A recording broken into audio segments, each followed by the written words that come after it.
So, okay.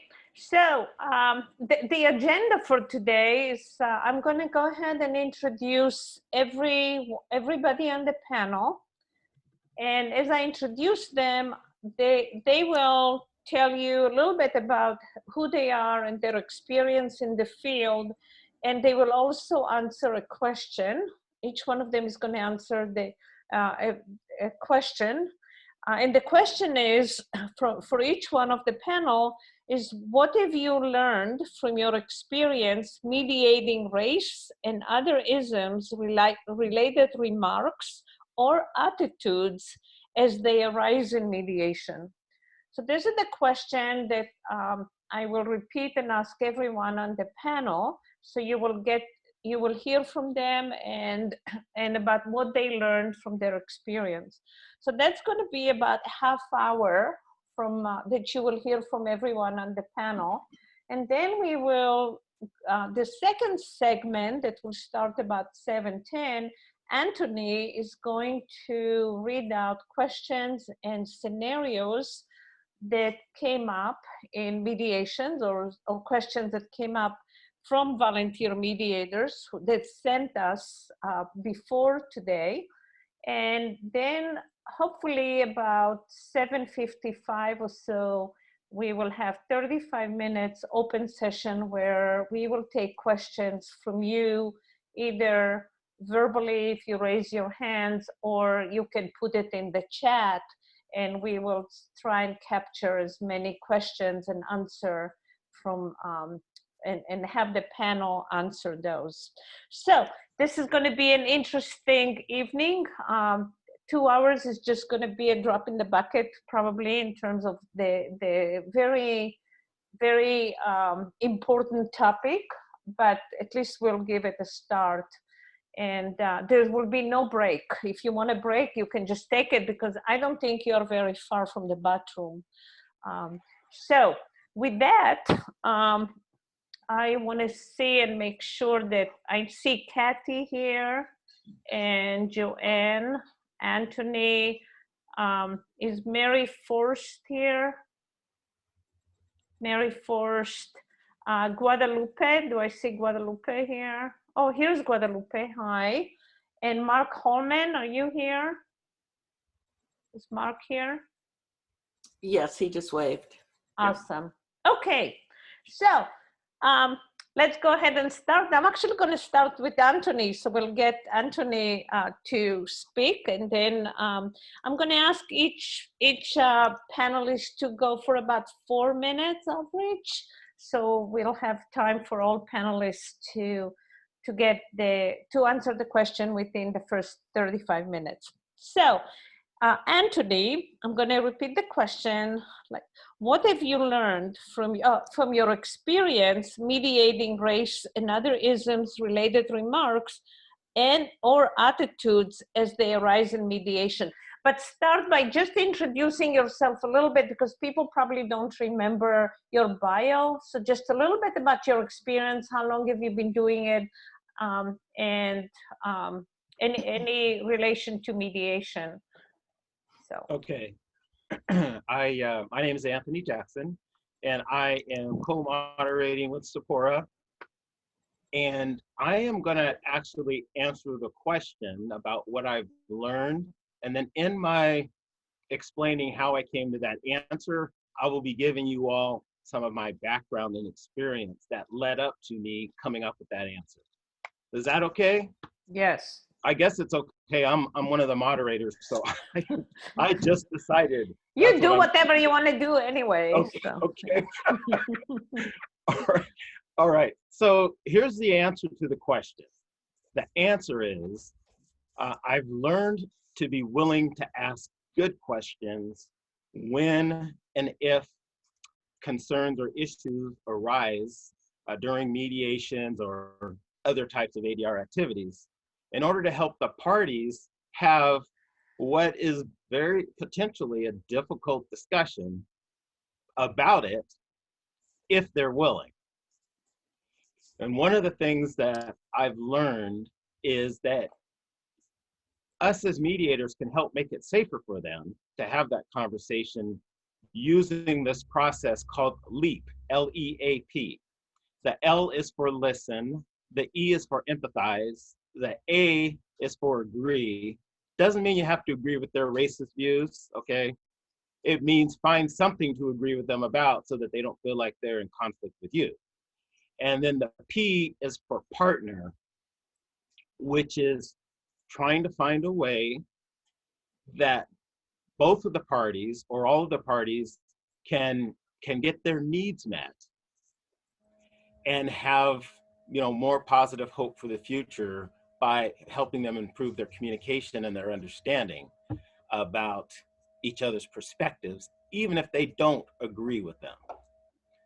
So where that comes from is, first of all, let me just say that I know that there's attendees in this session who are just as good or possibly even better than any of us panelists in discussing this subject matter. But I believe one of the reasons that we're all here is because of our comfort and our experience with the subject, as well as our willingness to share it with all of you. Now, I totally believe that we're all works in progress, that nobody has it all figured out, and so we all keep learning and growing. Maya Angelou says, do the best you can until you know better. Then, when you know better, do better. Lisa Friedman says, inclusion is opening our minds to new possibilities, making room for different perspectives, and enriching the experience for everyone along the way. One thing I like to tell people when I do presentations is I explain the grocery store method. In my opinion, the grocery store method is something that can be used in any kind of training and presentation where you're likely to get way more information than you're actually going to be able to absorb and take with you. Think about a grocery store. You go into the grocery store, you don't go in and get everything in that store, try to cram it into your basket and get it back into your car. First of all, you don't have the room. Secondly, you might not have the money. And third, you may not even want all the stuff that is in that store. So what do? You look for something that you want, that you could use, that would be helpful, that you could afford or absorb, and then you put that in your basket, you pay for it, you take it home.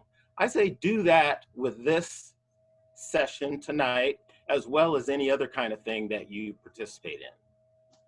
So in my background, I want to say, first of all, that, you know, I am a Black man here in this country and got to deal with all the things that come with that. Some of you know what I'm talking about, some of you don't.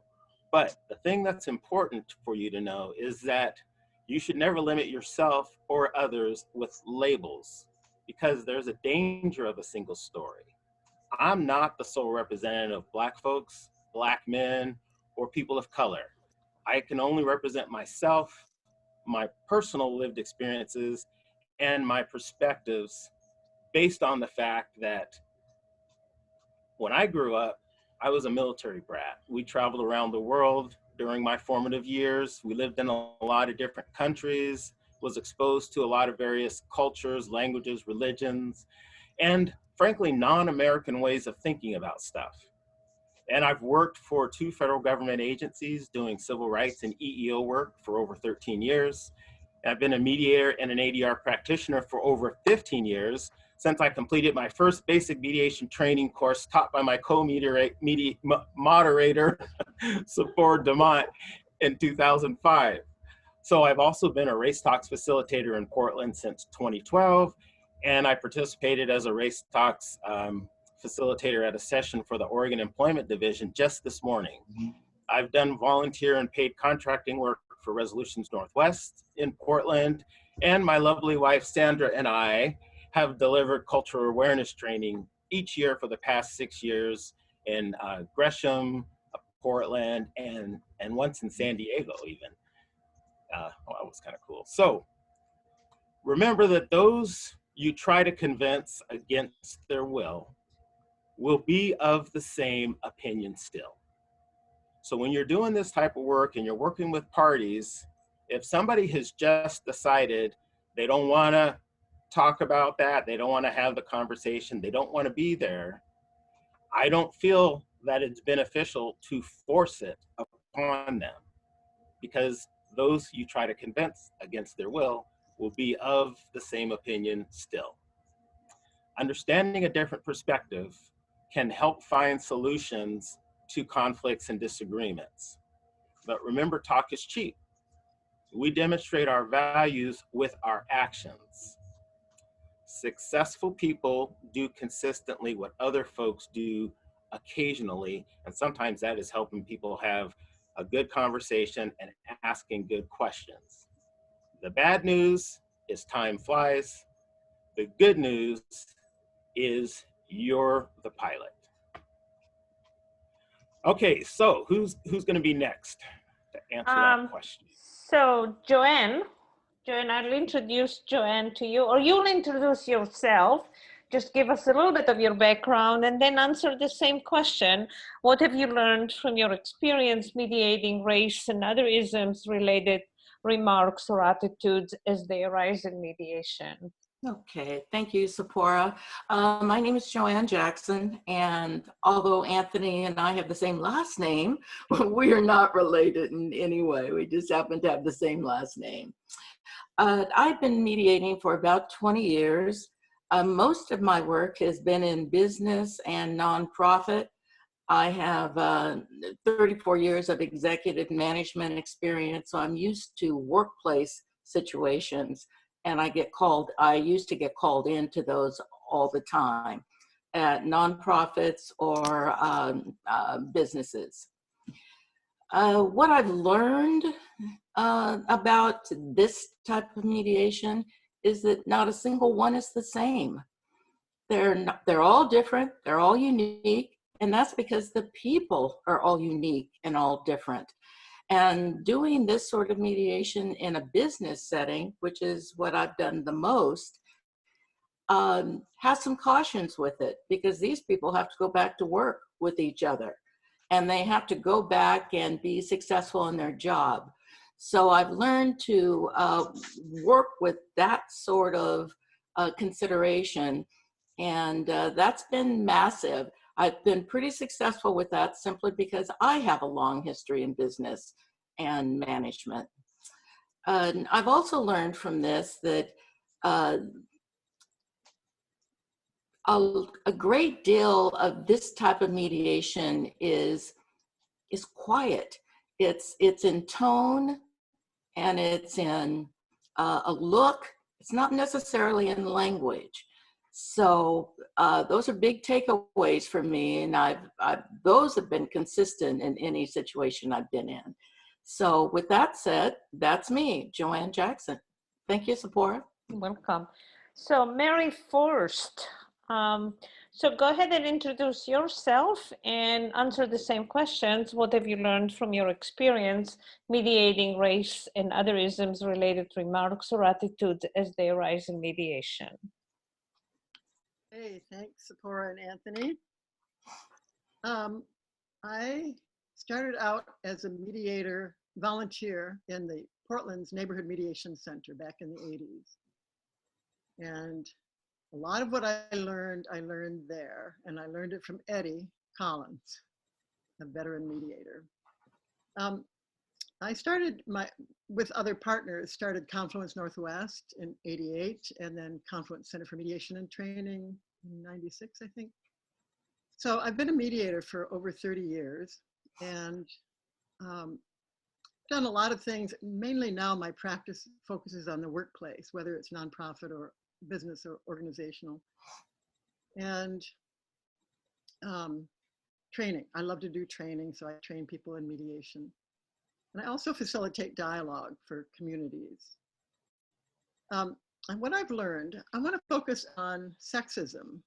And as Joanne says, in the workplace, you're probably not going to be hearing, I'm not talking about sexual harassment, but just, conflict in the workplace. You're probably not going to be hearing outward bigoted statements. And I would say, I'd say about sexism, and probably this is true of racism as well, any place where there is a power imbalance, and some people are on the upside of power and others are not, are on the downside, there's going to be structures in place that will affect the people in the conflict. And they are probably living out these structural differences, and they may or may not be conscious of it. I think it's really up to the mediator to keep an awareness about power and how it is operating with the parties, and how they might be, the person on the downside of power might be colluding in the loss of power and might need a certain kind of support from you to face that. But also, I think the person on the upside of power needs to look at their behavior and expectations and whether that is actually getting in the way of them meeting their stated goals. So I work a lot with people in the workplace on helping them decide what they really want to have happen and setting some goals for themselves, so that it kind of gives us all a measure about how the relationship is promoting that or not. I worked with, I was brought into a mediation, fairly high level, you know, the overall CEO and his CFO, and then this other, two men worked together a long time, and this woman that they had brought in, that they wanted her to be part of their team.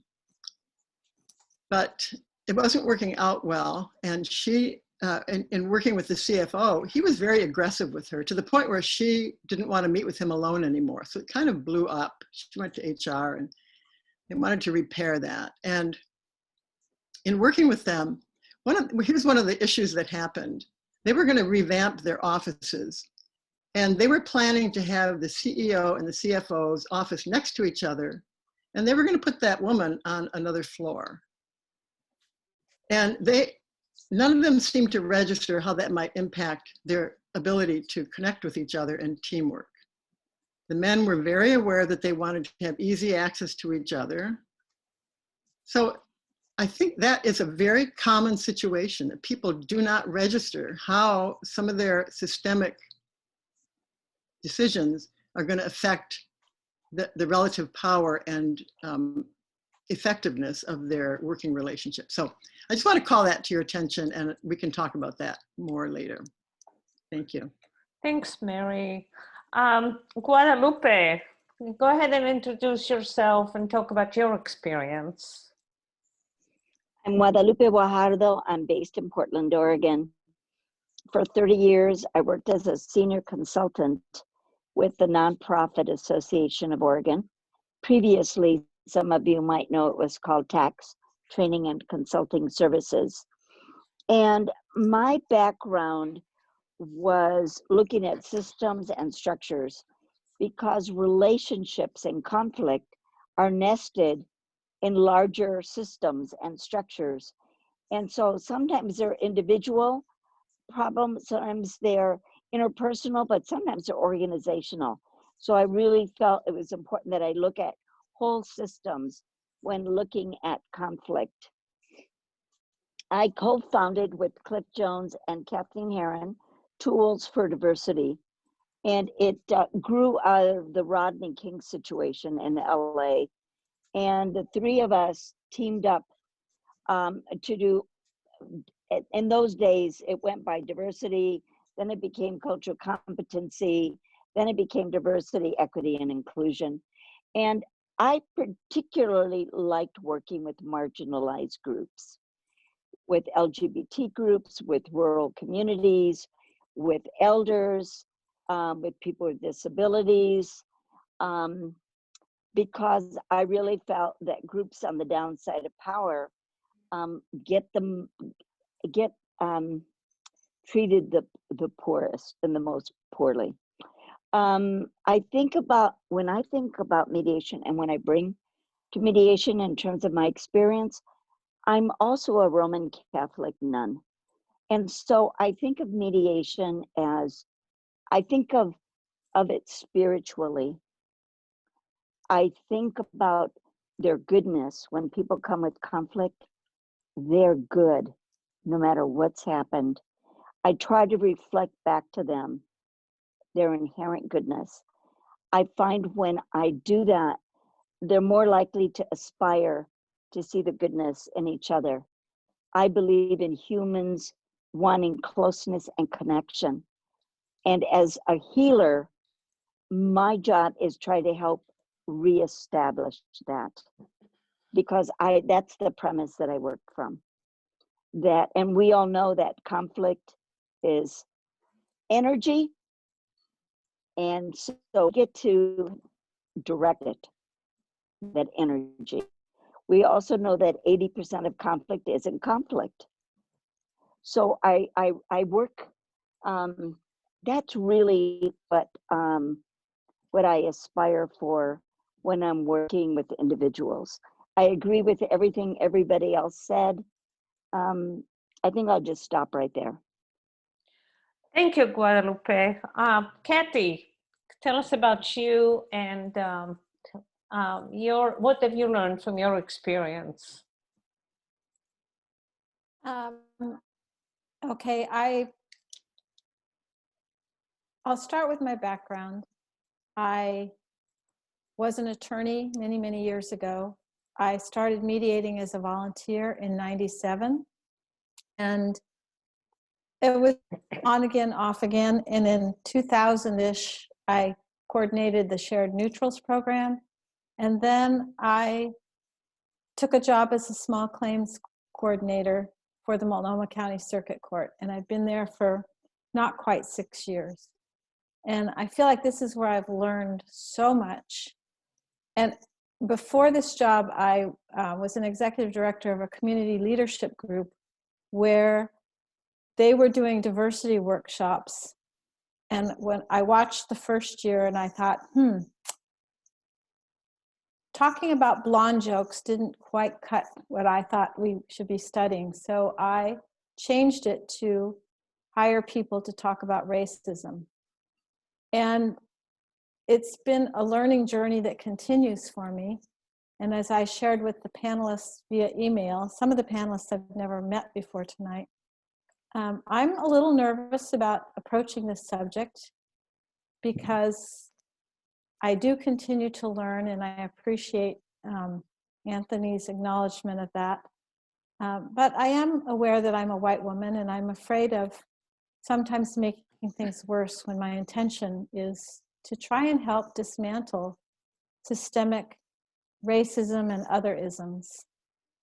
So what I've learned in mediation is how often very blatant statements get made that I interpret as racist or sexist or some other ist statement. And it might be someone from a different country.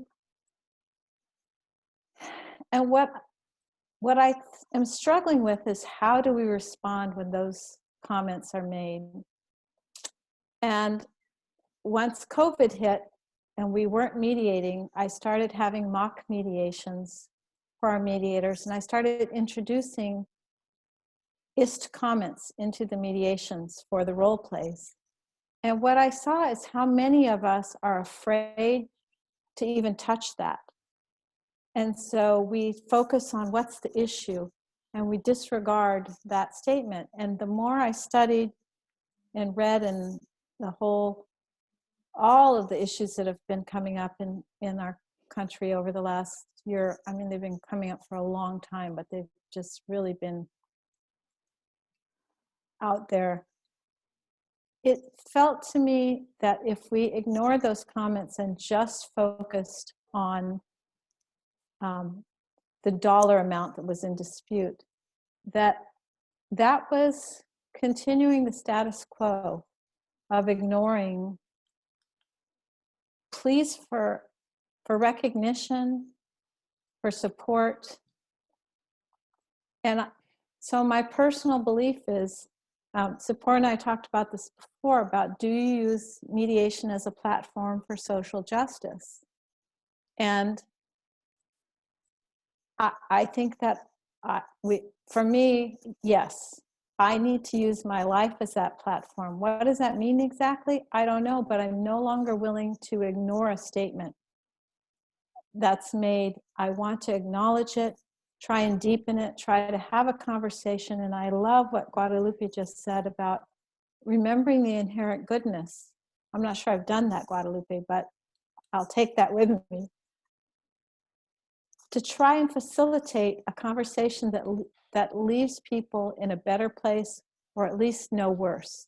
That idea of do no harm from medicine, first do no harm.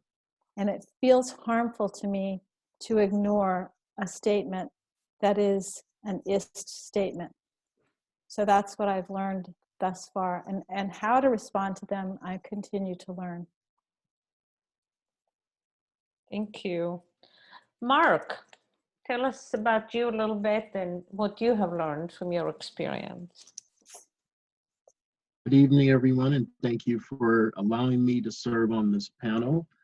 I was first introduced to mediation in 1987 when I took a class with Roger Fisher on international conflicts in the 20th century. He was teaching it out of the law school at Harvard, and I was an undergrad there and was lucky enough to get lotteried into the class. Kind of changed my life because I enjoyed it. He needed some undergraduates to work at the Harvard Negotiation Project as research assistants. So I applied and was able to go in there and work there, and spent half of my college time working at the Harvard Negotiations Project. And when you're around a whole lot of mediations, negotiations, person leading in the field of such things, you pick up stuff through osmosis, even when you're not taking a class with the person. So that was wonderful. I think that experience helped me understand the term BATNA, best alternative to negotiated agreements, and also to understand what the underlying issues were and conflicts and how to get to those, as opposed to becoming positional in your both bargaining or just disagreements with each other. And that helped me, I believe, immensely when I became a mediator when working for the federal government. I, like Anthony, was taught by Sephora.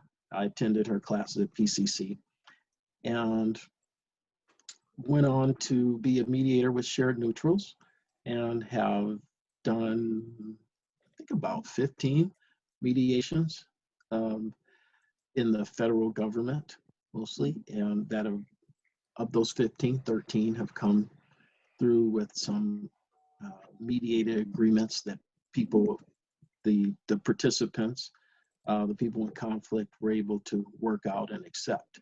So that's been wonderful. And that's it for background.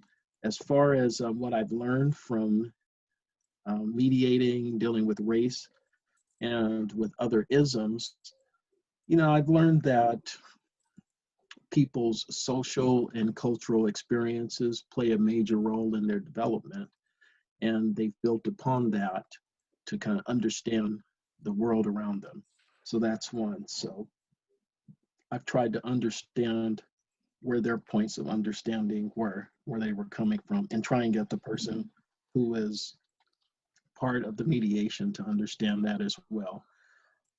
Also learned that relationships that participants have had with peers and others, mentors as well, have been critical to their development. They see the world through the eyes of someone who's taught them how to see the world, or who sees it like them.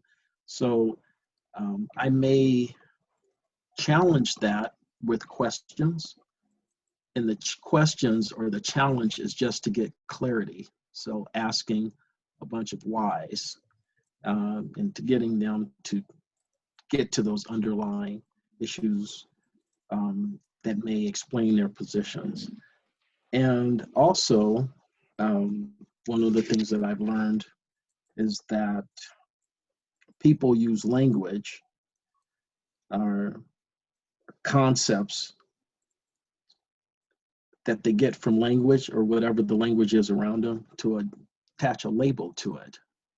And so I made it my point to study as many languages as I could and learn as many as I could to understand why a certain word is used, where it's coming from, and to try and explain it to a person or have them explain it to me, and then give them some more background, etymological background, as well as where it's being used in different situations, to try and see if we can diffuse any tensions that are associated with particular words, which then become labels.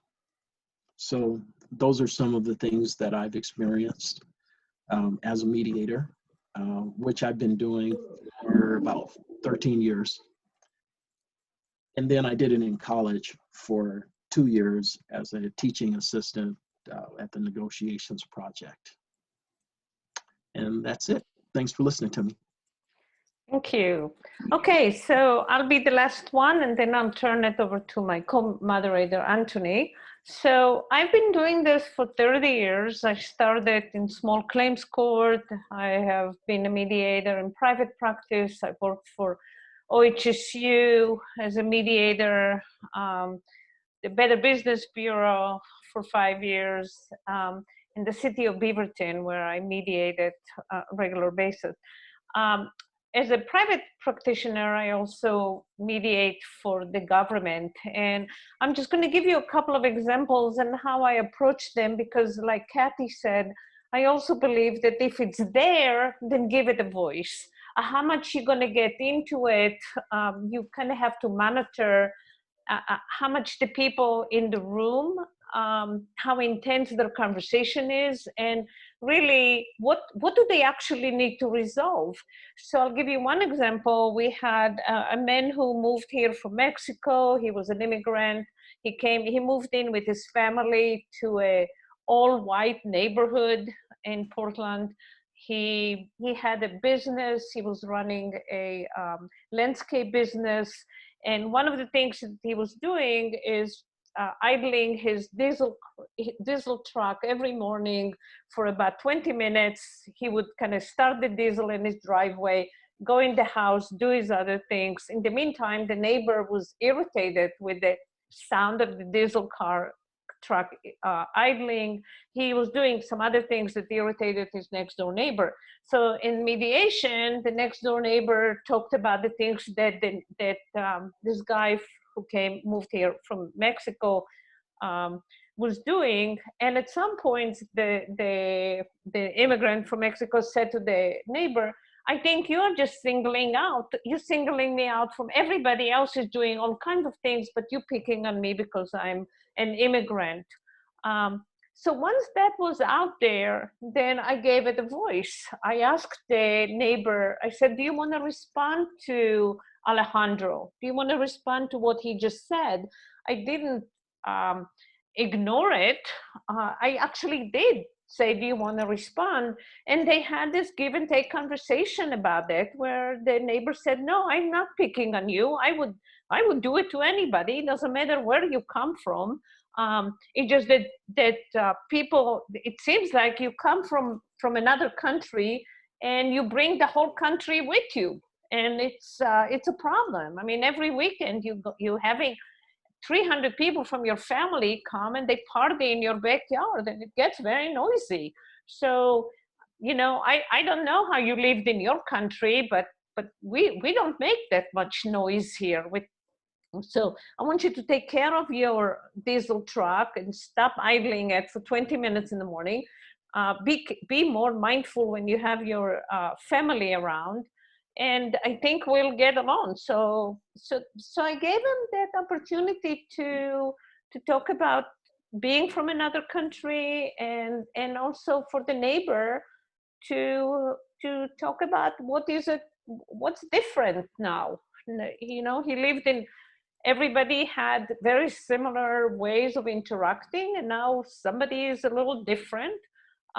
So what is it like to include somebody new in the neighborhood from another country that behaves differently?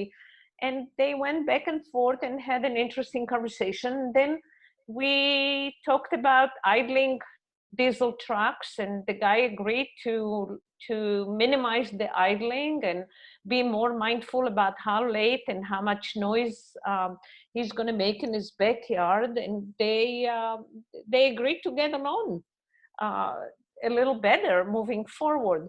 So, I mean, this is like 3 hours of conversation that I'm just kind of giving you a little bit of an example of letting it be there. Let people talk about from both perspective. You know, what is it to come from Mexico and live in an all-white neighborhood, and what is it for the other neighbor to stretch himself a little bit with people as they come from other countries. The other example is there was actually a case in the federal government, and Anthony would probably remember that one.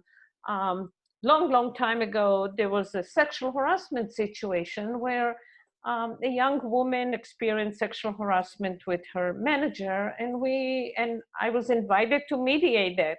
And I remember meeting in case development, mediating with the guy.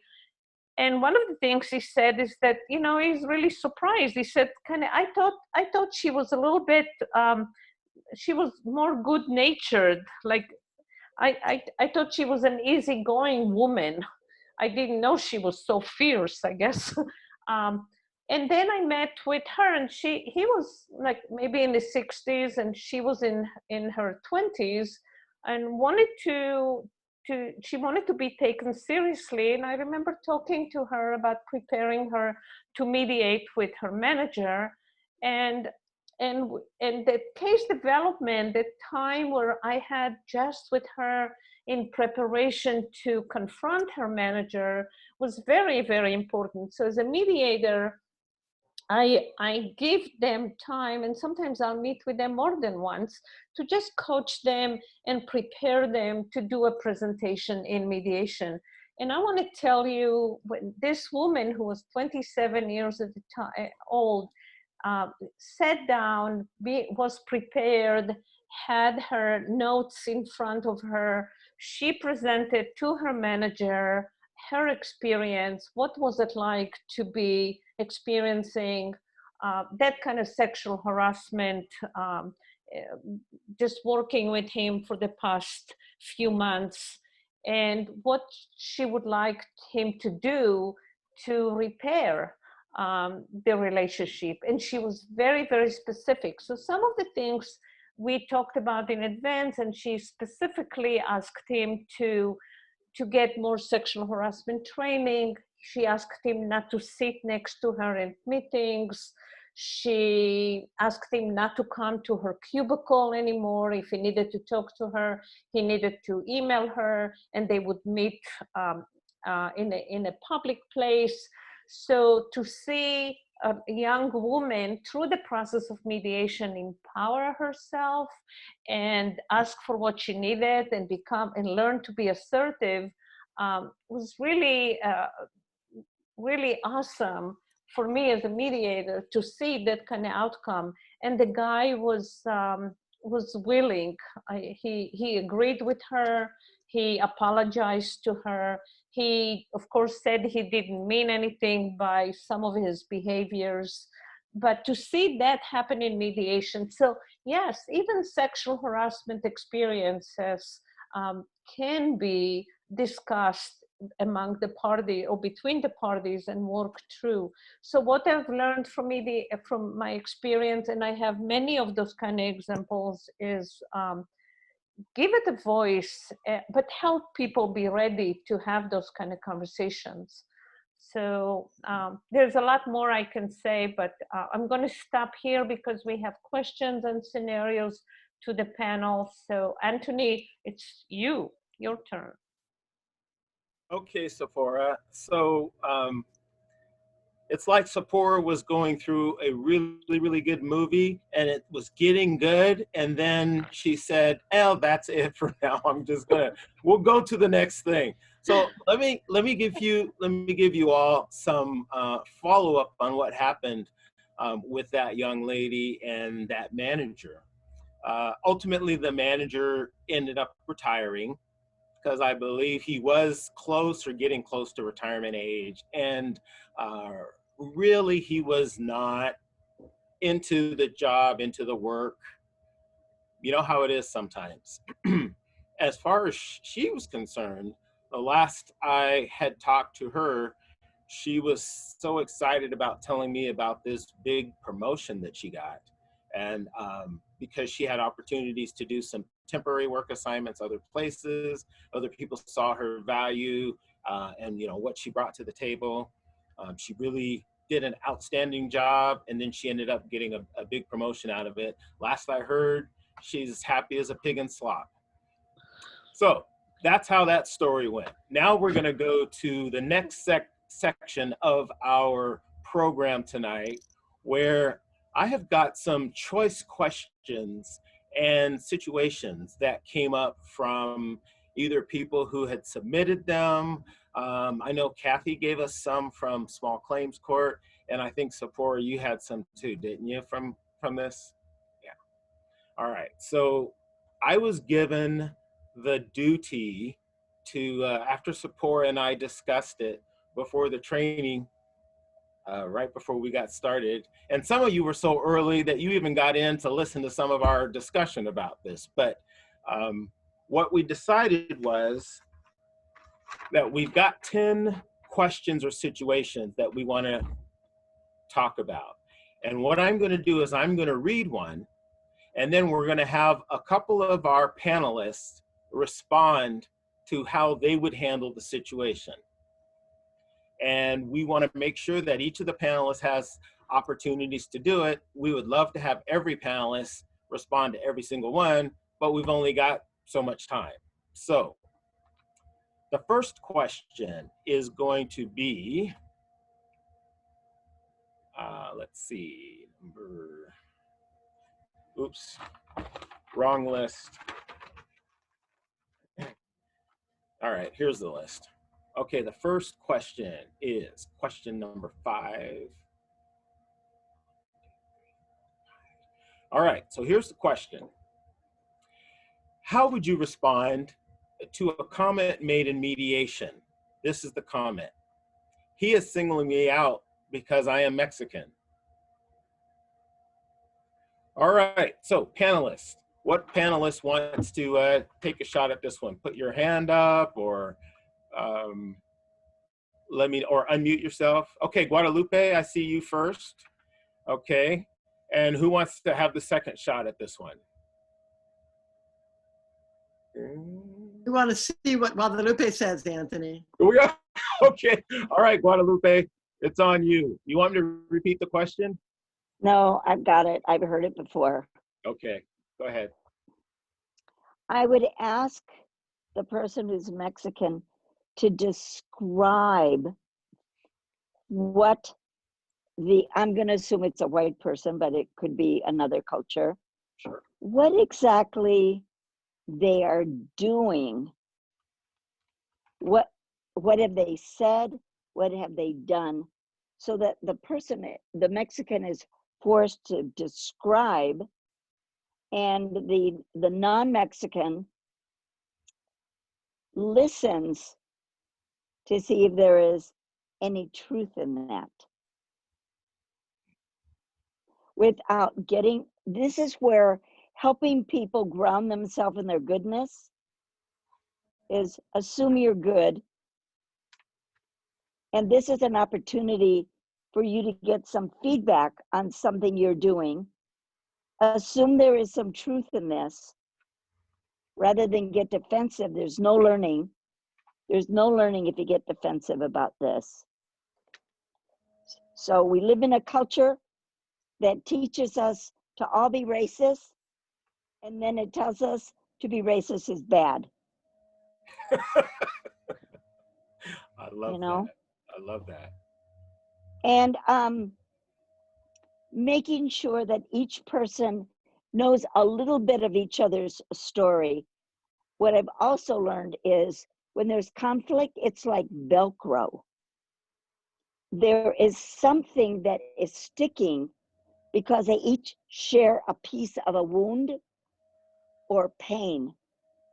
And if they can know a bit of each other's stories, the empathy really begins to get built. So somebody else may want to respond, but that's what I have to say. I like it. Thanks for sharing. Okay, what panelist wants to go next now? Okay, Mary. So I think Guadalupe has really set this up beautifully, and then the person is going to describe the acts or the things that he said, and then you got to help them deal with that. And I find that helping people understand the difference between intent and impact is helpful, distinction, because they don't often, probably the person who's being accused is just thinking about his intention and not intending to single anybody out, but it's having a different impact on the person who's Mexican. So I will sometimes give people that information, and then we can use that to talk about what was your intention, how did that land on you? Now that you understand how that landed, do you have some other thoughts about that? So I would continue the conversation with the particulars that they've brought up and help them with that distinction. Great, thank you. Okay, so let me also say to everybody out there who is paying attention here, if a situation comes up or a question comes up, and then you hear the responses from the panelists, if you have questions that maybe you'd like to ask about or clarifications that you want to get later, make a note of it, because when we're done going through this process, we're going to have an open session. And if you have something in there that you want to ask anybody specifically, we want you to feel free to be able to do that. Okay, now, the next question is, let's see, question number 7. All right, so this one has to do with a white male plaintiff is suing a white female plaintiff. In mediation, he said, hello? Somebody say something? It would be a white female defendant, right? If he's the plaintiff. Oh, yes, thank you, thank you. The plaintiff is the one who's suing. The defendant is the one who's getting sued, yes. Thank you, appreciate that. You guys fix me, correct me if I say something wrong like that. In mediation, he says, the white male plaintiff, she was just hysterical, so emotional, not rational. All right, so what panelist wants to take this one? Is that Kathy? Did I see your hand up there, Kathy, on this one? I didn't. I thought I did. I could have sworn I saw your hand go up on this. Okay.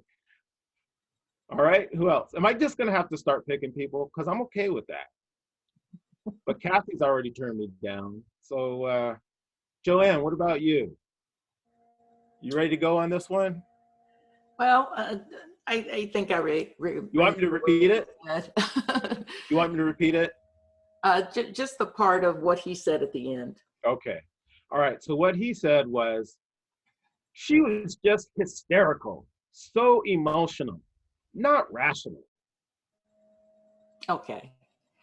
There's a couple of ways I would try this, but what comes to mind immediately is I would turn and look at her to see how she handled what she just heard, because that's pretty big.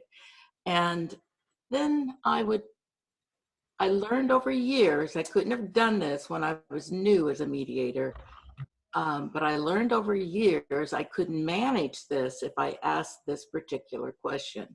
And that question is, how does that make you feel? That's a very heavy question. And if you are a mediator who's new, you don't want to get into that because you need to be able to manage the feelings involved. And that's deliberately what I'm trying to get to. How did that make you feel? And when that comes out, in my experiences, that always makes the other person stop and think for a minute, what did I say? And it opens the door for both of them to sometimes begin to communicate a little more clearly. But it's not a question that you can ask if you are a new mediator, because you need to be able to manage the feelings that may come out. For example, I can remember a man ending up in tears. He couldn't answer right away what it made him feel. He's got tears, 40-some-year-old man, business executive, running down his face. It was such a deep feeling that he got from what that his CEO said to him that he couldn't. And so I actually took a moment of pause. Neither of them talked for a minute or two. And I turned to him and said, "Are you able to share what that makes you feel?" And he nodded, and then he talked. So what I'm saying with my experiences, and I have used this because a lot of the work I've done is business, and these people need to go back to work together. So I want them to understand each other a little bit. What I've learned from that is if you touch the feelings of somebody who's clearly been hurt by what was said, then you can often move on and get this mediation to where it needs to go. So it's a big step. Took me years to master that because you have to be careful, but that's what I would do. Excellent. Thanks, Joanne. All right. So before I start picking on panelists, I'm going to give you an opportunity to raise your hand to be the second response on this question, and I'm happy to repeat the question. So anybody, I'm going to say except for Guadalupe and Mary, who already went the first time, anybody else who wants to weigh in on this one? Oh, go ahead, Mark. Uh-oh, looks like Mark and Sephora tied there. All right, Sephora, let Mark go this time, and then you can go on the next one. Okay, go ahead, Mark. I would ask the person if he would be willing to go for a caucus to deal with that feeling and with that, just so that he could collect, so I could understand what it was about previous experiences that he may have had where someone behaved that way around him or towards him, where he would then want to label it as someone overreacting or being that, and then deal with it on a cultural level to say, well, you can, as Joanne said, you can let me know how that made you feel and everything. But once we get beyond that, or once we've established that, then we could go back to post-caucus, go back to the room and let the other person know how it made him feel, to voice that, and give that other person a chance to then respond. My guess is the other person is going to respond, I was not being that, I did not mean to be that. But it will be delivered, I believe, in a way, his statement telling her how she made him feel and how it could shut down the mediation because he was just dealing with that feeling, I think will then give her a portal through which she can go through to then say, well, that it was not my intention. This is how maybe I express myself or culturally, and even get a chance to say, for the sake of moving on in the mediation, that she will talk with him a different way. So that's one thing I would do, but I would use that as a caucus moment. All right. Thank you. Oh, looks like Kathy wants to jump in here. I better get her while the getting's good. Go ahead, Kathy. Well, part of why I didn't want to respond before is sort of the smart ass in me came out to say, yeah, so I can't what's even wrong imagine with that. it? you know, what's what? So, but there is a part of me listening to this. It's like there's this assumption that being emotional is wrong. And I might say, so what was that like to have that emotional response? Did you evaluate that as a bad thing? And really put that transparency out there. I once heard a talk given at one of those luncheons, I lost the word, about how professionalism is really harmful to us as people. And so to me, this idea that we can't be emotional is not necessarily an idea I want to buy into. And I want to just put that out there. And then to ask, so what was the impact, you know, what was so important about this to the person that had that really highly emotional response, that you responded that way? Anyway, I want to validate in some way that that kind of response is an okay way to respond to. Oh, Mary? Guadalupe has a friend that has a saying about this, right, Guadalupe? the nation of half-wits. Can you tell us that story? Oh, you're still on mute, Guadalupe. Mm-hmm. Okay. So being emotional is to be whole brain. To be left brain and right brain is to be whole brain is to be human. And her name is Mani Lai Storts, and she's a consultant in Australia, and she does a lot of cross-cultural work. And she said, if you're only going to work from one dimension, either the logical, rational part, which is what U.S. culture is so good at, she said that then you're just going to be a nation of half-wits.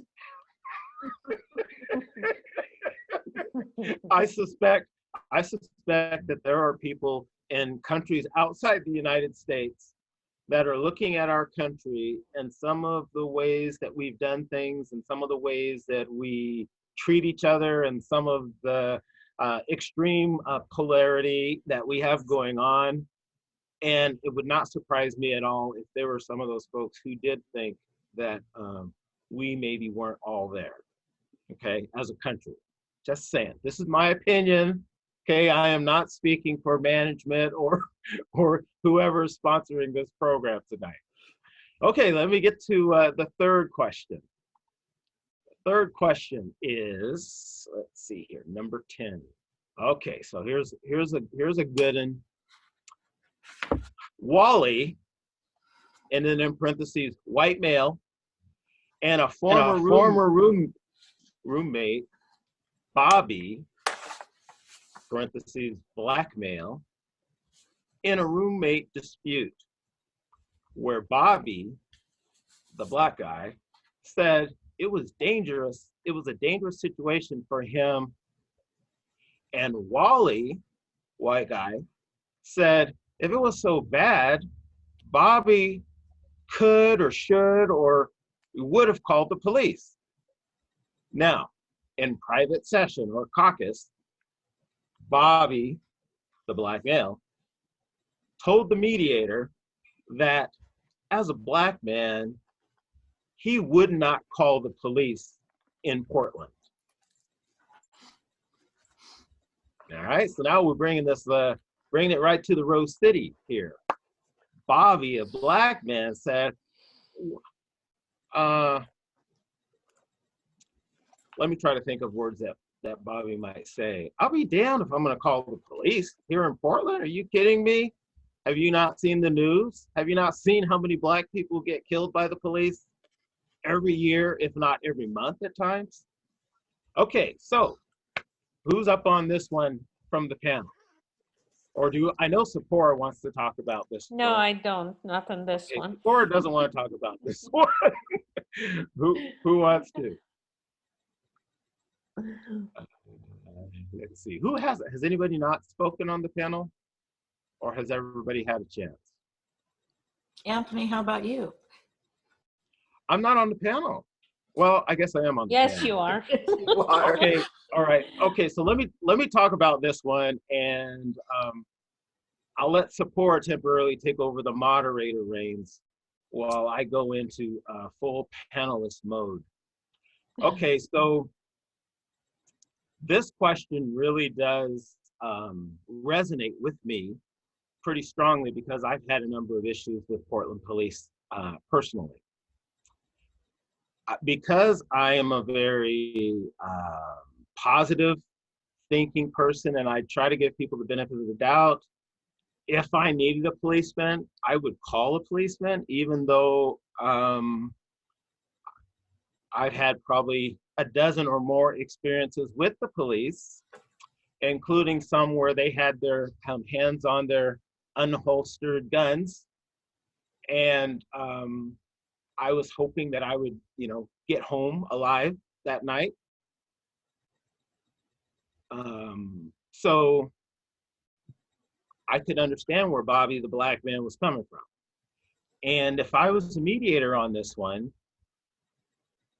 if I knew enough about it at the beginning and I thought that I might be triggered to the point of not being able to be neutral, I might recuse myself, right? Honestly, just to be honest, I might recuse myself in that.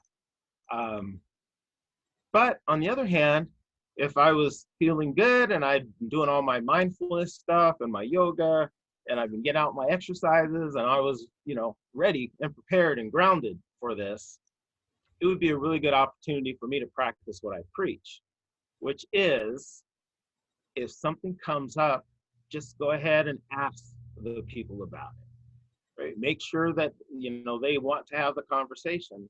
Sometimes the way I might say it is, sometimes there's an elephant in the room. This time, seems like it's pretty obvious what that elephant is. If you folks are comfortable, let's just talk about that.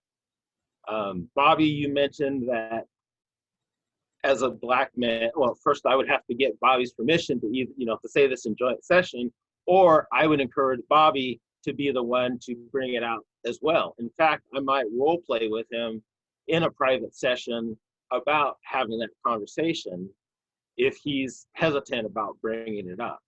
I might say, what have you got to lose by this, right? You're already here in court. You're already dealing with this. You got the time and the place right now. If you want to go there, I'll make sure that both of you have the same ability to be heard and acknowledged and understood. And even if you don't agree, if I can help the two of you to have better communication and increase your understanding about each other's perspective about it, it'll go a long ways towards you being able to actually want to work things out. And then once you want to work things out, then we can help you do that. One of the panelists had mentioned it before, that sometimes when there's something that's a strong emotion or feeling that you can actually talk about and get the parties to be willing to talk about that, once you crest that hill, it's often downhill from there, because that's typically the thing that may be holding up that mediation or that process going forward. And if you can be the one who's willing to help them have that conversation, you could be the one that helps them turn the page, address the thing, and then move on and do what they need to do. Now, you can't make it happen, and either person has the total ability to sabotage that thing at their whim by either agreeing that they don't want to go there, or by not being honest and not being genuine and not being authentic. And then the other person is going to be able to see that a mile away. And they're going to have a really hard time making significant progress. But that's what my mindset would be in regards to that situation, assuming I was in the right mind to be able to do it. All right, other folks. Yes, Yeah. Mary.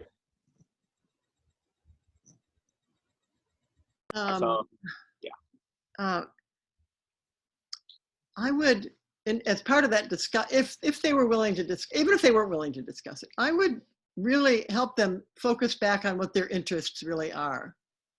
Why do they want to resolve this conflict? I don't even know. The fact situation doesn't really tell us what is actually in conflict, but I would help them focus on what's really important to them about that. And then I would help the Black Bobby think about, and maybe in caucus, was this something that was important enough that he needed to share that feeling? Or was it just a throwaway comment by Wally? Because I'm sure it's going to have a way more emotional impact on Bobby than on Wally. And if it's not worth getting into, it depends on what kind of relationship they want going forward and what's at stake, how relevant that comment was. So I really helped Bobby make a choice about thinking about his interests and goals. Would it be important for him to be able to talk about that? And if he wanted to talk about it, I would also then talk with Wally about his interests and goals, and was he ready to have that conversation where Bobby was going to take it to another level of vulnerability and, wanted to manage that. So that would be my next steps there. Excellent. Excellent. Thanks. Okay. Next question is, let's see. All right. Here's a question. I think we had about 20 emails or so about this before the session today. And the question is, a Black plaintiff in small claims calls a white male defendant a Karen. A Black plaintiff in small claims calls a white male defendant a Karen. All right, who wants to take on this one? Did you say a Karen? A Karen. Oh, okay. A Karen. A term not typically given to males, but a term that I have heard given to males in the like race talks facilitation venue. Okay, so the question is, yes. I'm just wondering if you want to explain the concept. I don't know if everybody on the call knows what a Karen is. I will give a quick overview, and then I'll encourage people who are interested to actually Google it, right? Google the term, what's a Karen? So typically a Karen is kind of a stereotypical middle-aged white woman who has lives in the suburbs, has some kids, feels entitled.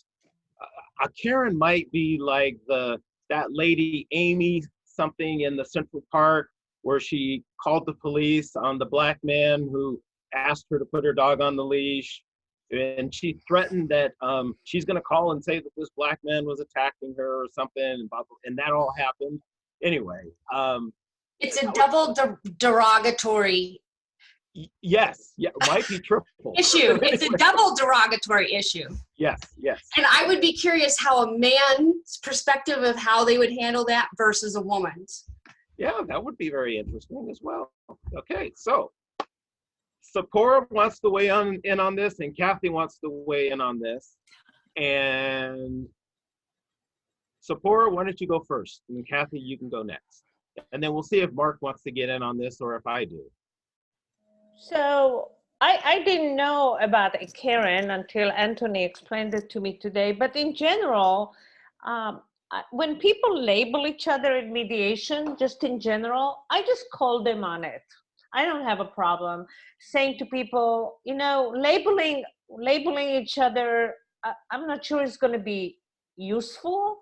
I really want to know what is it what was your real experience? Tell me about what have you actually experienced, or what are you experiencing in your relationship with the other, so we can actually have something we can work with, and we can collaborate in resolving the issues. But I'm not sure that labeling somebody is useful to you it's definitely not going to help me as a mediator facilitate a reasonable conversation. I'm going to give the other person a chance to respond, but I'm really interested in what's driving you to feel so strongly, and what are the actual issues that we can discuss and work through. So I just want to put it out there that labeling is not helpful, and but I want to I do want your partner here to respond to what he thinks that means to him. But ultimately, let's go down to what the issues that we can actually discuss and resolve. That's how I would work with that. Just in a general term, labeling doesn't really work for me as a mediator. I don't know what to do with that. So I go to underneath what's driving them, what are the real issues that need to be discussed. Good. Okay. Kathy? I think my main point is I would address it. And for the reasons that Sephora is talking about, but also that idea that this happened in a mediation recently and it was not addressed. And I don't know whether the other party even knew what a Karen was. But I would maybe say something like, so I heard you just called this other party a Karen. Can you tell me what's your intent there? What are you trying to, what's important to you? Why are you saying that? To not leave it alone, which was a similar thing in the idea when Bobby, the black male, said he would not call the Portland police. To just not ignore it, but to actually say, I heard that. That's important to you, that you're raising that. Let me help me understand what's important about it to you, and what do you need this other person to know, and what's the impact on you, and what do you want to say in response? Do you guys want to dialogue about this, or is it enough just to have known that I heard it? Because I feel like as the mediator, we are in a position of power. And when we disregard statements like that, it's as though it's another instance of not giving the attention to a person who's calling out for some kind of attention.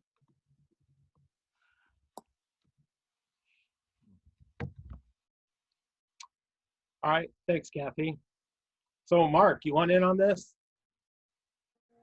Sure, I'll hop in for a couple of minutes and I'll go back to my opening salvo, if you will, when I was talking about reasons why I was interested in mediation and what I had learned. And this goes back to language and focusing on the fact that language is a crucial tool for, expressing ourselves, how we communicate. I know we have verbal and nonverbal too, but since since this person, we don't know if it's a man or a woman, is calling this man a Karen, we'll go with verbal. And I would want to point out, even if I didn't use the exact term, but certainly the concept of Mark Twain, that there's no greater agent than the right word. And in this case, there's this label that's been used that would only serve to offend. So in that regard, the wrong word was used. And then it's wrong again because it's usually, safe for a female, not for a male. So I would let the person know that that's like throwing, a stick of dynamite into a movie theater or something, and then yelling fire or something. It wasn't going to move the mediation along, and would really implore, for the sake of the mediation to go along, that we use the terms that the people want to be used to refer to themselves, not something that's the wrong one, and especially the wrong one by gender too. So that's one thing I would do, setting groundwork or ground rules. All right, thanks, Mark. So I'm going to weigh in on this one too, only because I thought of something. Okay, if I hadn't, I'd just go to the next question. So what I was thinking, some of you mediators who maybe haven't been around as long or have, you know, thousands of mediation experiences like some of us, what I might do is, I loved everything everybody said. I see no problems with any of those things. They can all work together. But what I might start out with is, hey, do you remember at the very beginning of this, we had these ground rules that we talked about? I'm perfectly willing to help mediate a conversation about anything that you all want to talk about, but I want us to remember, you know, that we agreed that there wasn't going to be, you know, derogatory name calling, and certainly, you know, calling someone Karen as a pejorative thing could certainly be taken as a negatively impactful statement, and we can't, it's not a best practice to come to any type of agreeable resolution if that's going to be allowed. So now let's talk about what's beneath that, right? What's beneath the calling him that? What does that mean? Share more about that so that we can, as was mentioned before, you know, have a discussion about it. I'm happy to facilitate that if the two of you are willing to engage. Something like that. And I don't think that takes away from anything that anybody else said, but it just gives you a framework. Sometimes you can start with stuff that you have already laid the groundwork for, come back to it, and then expand upon it. All right, next question. I think, Anthony, Oh. I'm going to suggest that that maybe we can save some questions if we don't have questions directly from people. So okay, sure. I'm just kind of sensing that it would be good for people to weigh in, either weigh in a little bit on what you heard, or ask questions of the panelists. You can ask general question and we will volunteer, or you can ask direct questions to either Joanne, Mark, Mary, Anthony, me, or Kathy, anybody that you wish to. But I'd like to engage you in this discussion, really. And if it goes, and if it's interesting and it goes well, we'll continue. If not, we'll come up with more questions for the panel. I love it. So we want to be fair. So let's ask people that have something that they either want to share or that they want to ask to raise their hands. Hopefully everybody's been on enough of these Zoom calls and stuff that you know how to raise your hand electronically so that we can see how many folks that we get here, so that we can have folks either share or ask their questions. So don't be shy. Okay, I see we got Darlene. All right, Darlene, you're first. Why don't you go ahead and unmute yourself? I see you there. All right. So I was involved in a mediation not too long ago, and it's one of those that you just kind of like, there's not going to be a happy medium, and you really have to tread lightly because it was between two women, and one was white and one was black. And the woman that was the manager was directing a person to do something on their day off. And when they did that, how they talked to them was very disrespectful. I'm an older Black woman, so I know there's going to be a certain way you're going to have to address me as well. And when that happened, the African American lady was so hurt that she used a term that we use when we have been beaten down so much. And she said, "Yesa, massa," to the white lady.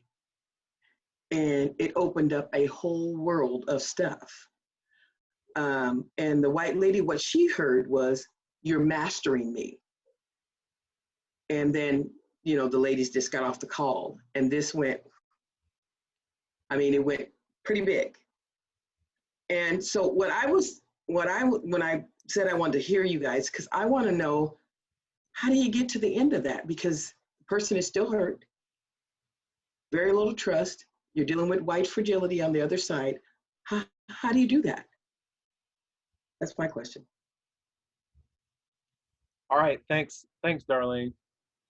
Okay, panel, who has thoughts they want to share about that?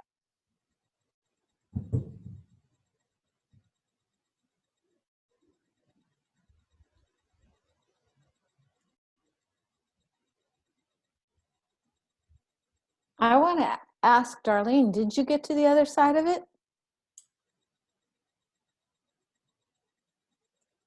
I'd like to hear how you did that. Darlene, can you unmute yourself? Yep, got to unmute, Darlene. Oh, I'm sorry, you guys.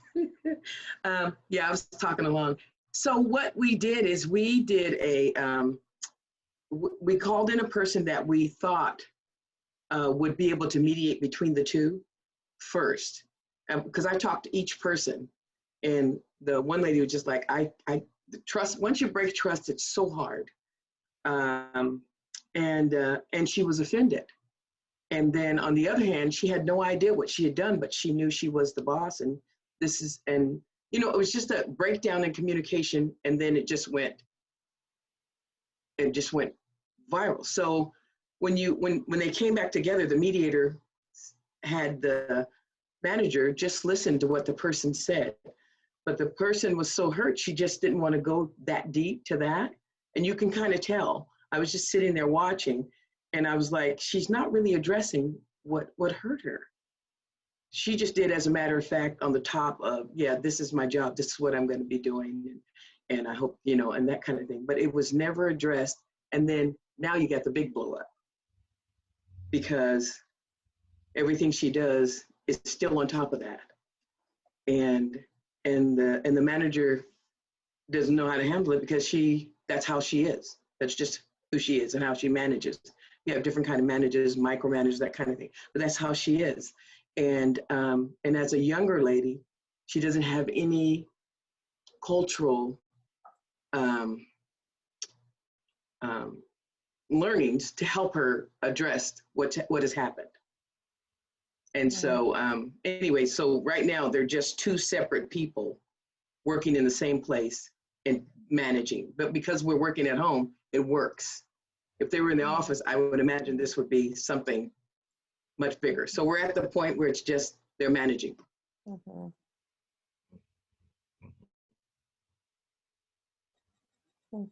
All right, since nobody's jumping up, I'm gonna weigh in here a little bit. So when I work with folks in conflict, I feel like I have a philosophy that I use as a lens through all the different things that I try to do to help people. And when I say help people, I don't mean like I'm telling them what to do or figuring out what's the best thing for them, but putting them in a position to be able to help themselves. And my thought is, I feel like my role is to empower people to, first of all, get their needs met and to have a more positive hope for the future.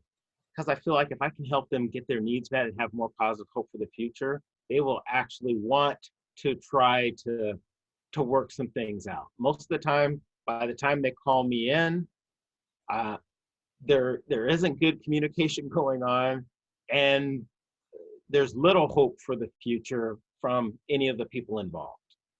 And so the way that I try to help them get their needs met and have more positive hope for the future is by helping improve their communication, because I found that communication is a component of every kind of conflict or dispute that I've ever been involved in or aware of. And then I want to help them increase their understanding about the other person's perspective, whether they agree with it or not. If they can understand it, that's a starting point. And then for that person to be able to understand their perspective. And sometimes people don't even think about why they feel so strongly about the thing that they're feeling so strongly about. They don't even think about what's beneath their own stuff. So if you can help people get down there, so why is this such a big damn deal? Then now you've got some things that maybe you can ask them questions about, and then they can find a place to connect. And once I found that people's communications has improved, and as a mediator, the place that we can hold there is, besides holding the space, hopefully neither of the parties is in conflict with us, so they're willing to engage with us, and we can bring out things or have them share things with us that the other party can then hear, where they might not be able to have that conversation directly with each other, at least in the beginning. And so then if you can get them to the point where their communication has improved and their understanding has increased, now they want to actually work it out. They have hope for the future. And then you just do, you know, the mediation stuff that you do in order to help them find that better situation for themselves. And even if they don't end up with an agreement per se, they end up with a better understanding and an ability to communicate with each other better. They've improved from where they were, and they're going to be in a better place. So that's the lens that I like to use when I'm helping folks, whether it's something that seems very straightforward, because often those things that seem very straightforward end up not being, or if it's something that seems really super complicated and complex, and sometimes those things that seem super complicated and complex actually turn out to be something very minor and straightforward. So I try to use that lens to help me in those kinds of situations, and that's what I would do there. All right, so does anybody else? Oh, Mary. Mm-hmm. Go ahead. So, Darlene, my heart really goes out to the people in this situation. It just feels really, just really fraught. But I think what I would do is I would probably meet in caucus with the staff person, not the manager. After I witnessed her trying to explain what was important to her and she wasn't going very deep, and you sense that she doesn't really want to be vulnerable, I would really explore with her kind of what she sees in the future in terms of her relationship with this person if they don't make some kind of breakthrough. And I mean, I would really explore with her how important is this job to her? How much of a risk might she be willing to take? Just looking at all of those kinds of things to really help her make an informed decision about whether she wanted to try to share. And if she wanted to give it a try, then in that joint mediation, like Anthony says, but I would be really focused. I would tell her, I will interview you. You don't have to talk to her. You can talk to me and she can listen. And I would interview her. I mean, I would find out from her, you know, how she felt hurt and all of those things. So I would kind of have an idea of what needed to be said. And then I would structure my questions of her to help her actually be able to share that, kind of looking at me.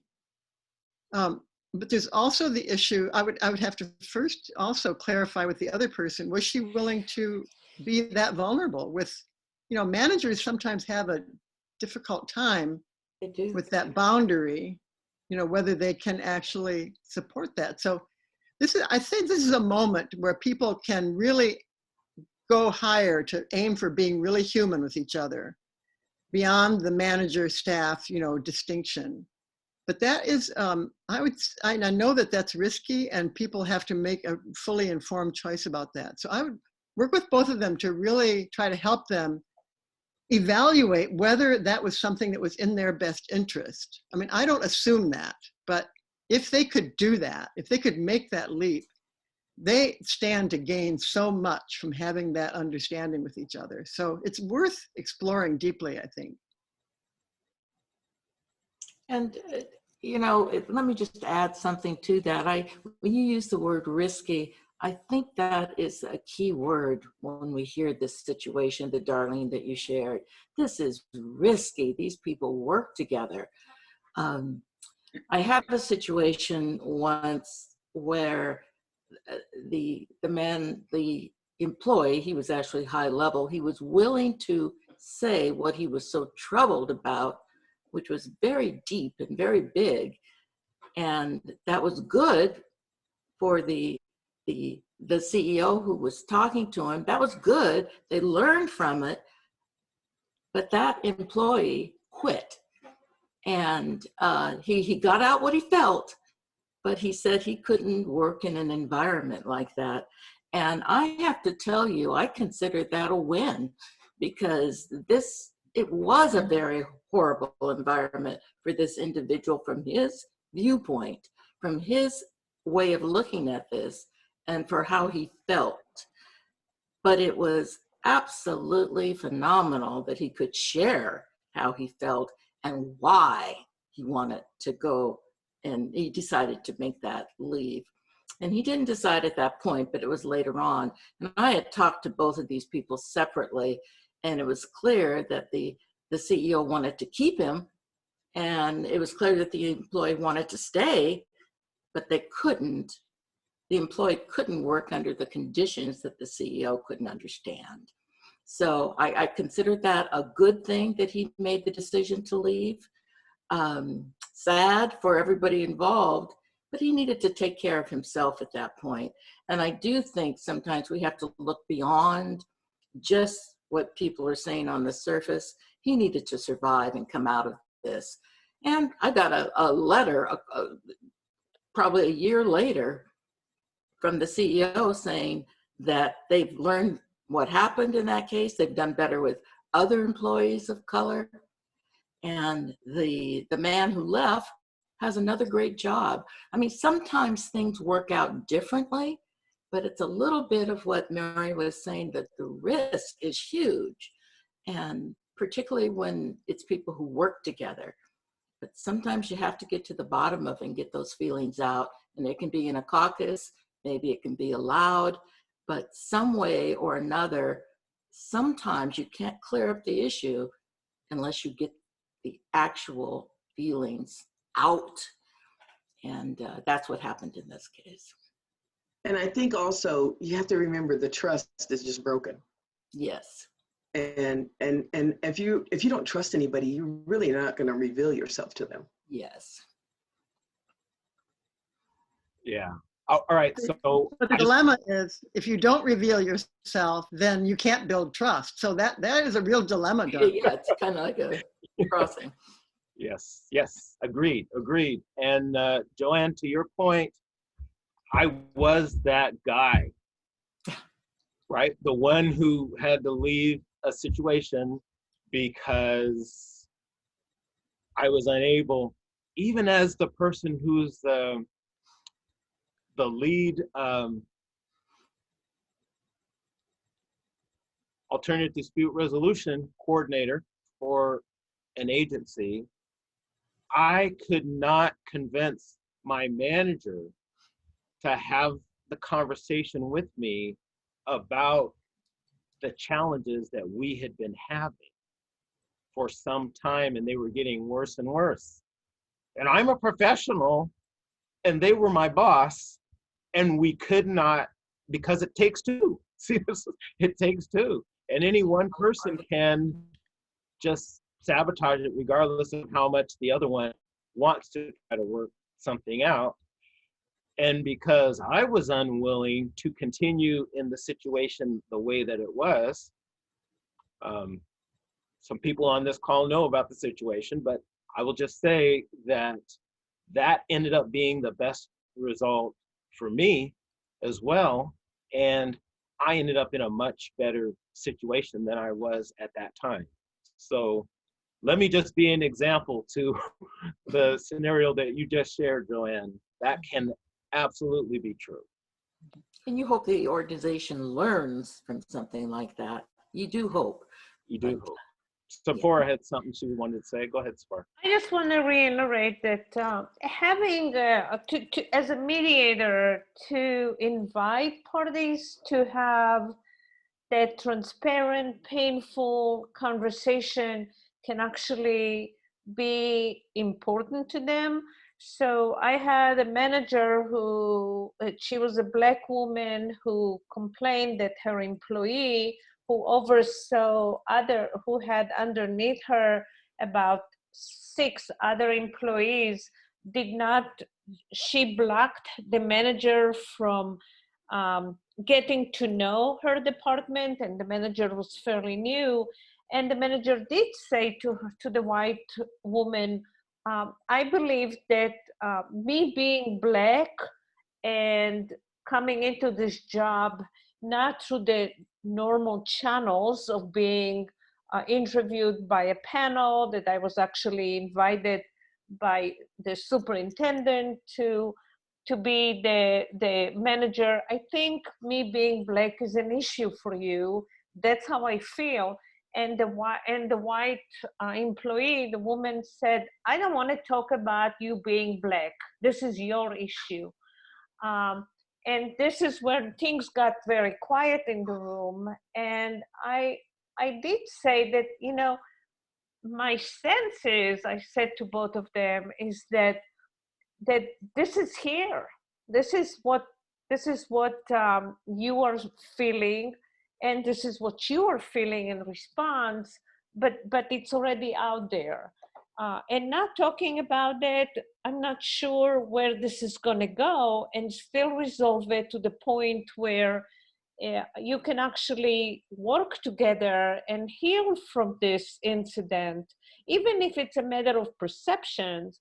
But I'm going to invite you to have, it seems like a difficult conversation, and I'm going to invite you to explore it for a little bit. And if it's still not comfortable, we can maybe separate and talk about it separately and see what's the core of the issues for each of you and how to do it without having this conversation. But I'm going to put it out there and just invite you to keep exploring it. Let me as a mediator hold that space for you.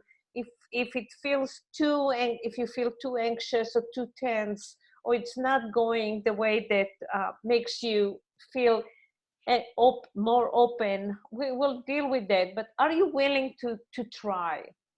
And I think being a mediator and setting up that holding that space for them and inviting them to have a difficult conversation anyway made a huge difference. And they did.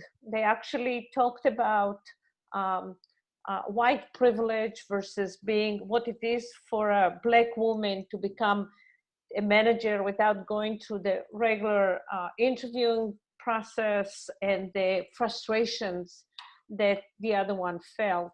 But initially she didn't want to do it. So I invited her anyway, and I monitored and realized that with the conversation, as difficult as the conversation was, they began to relax more.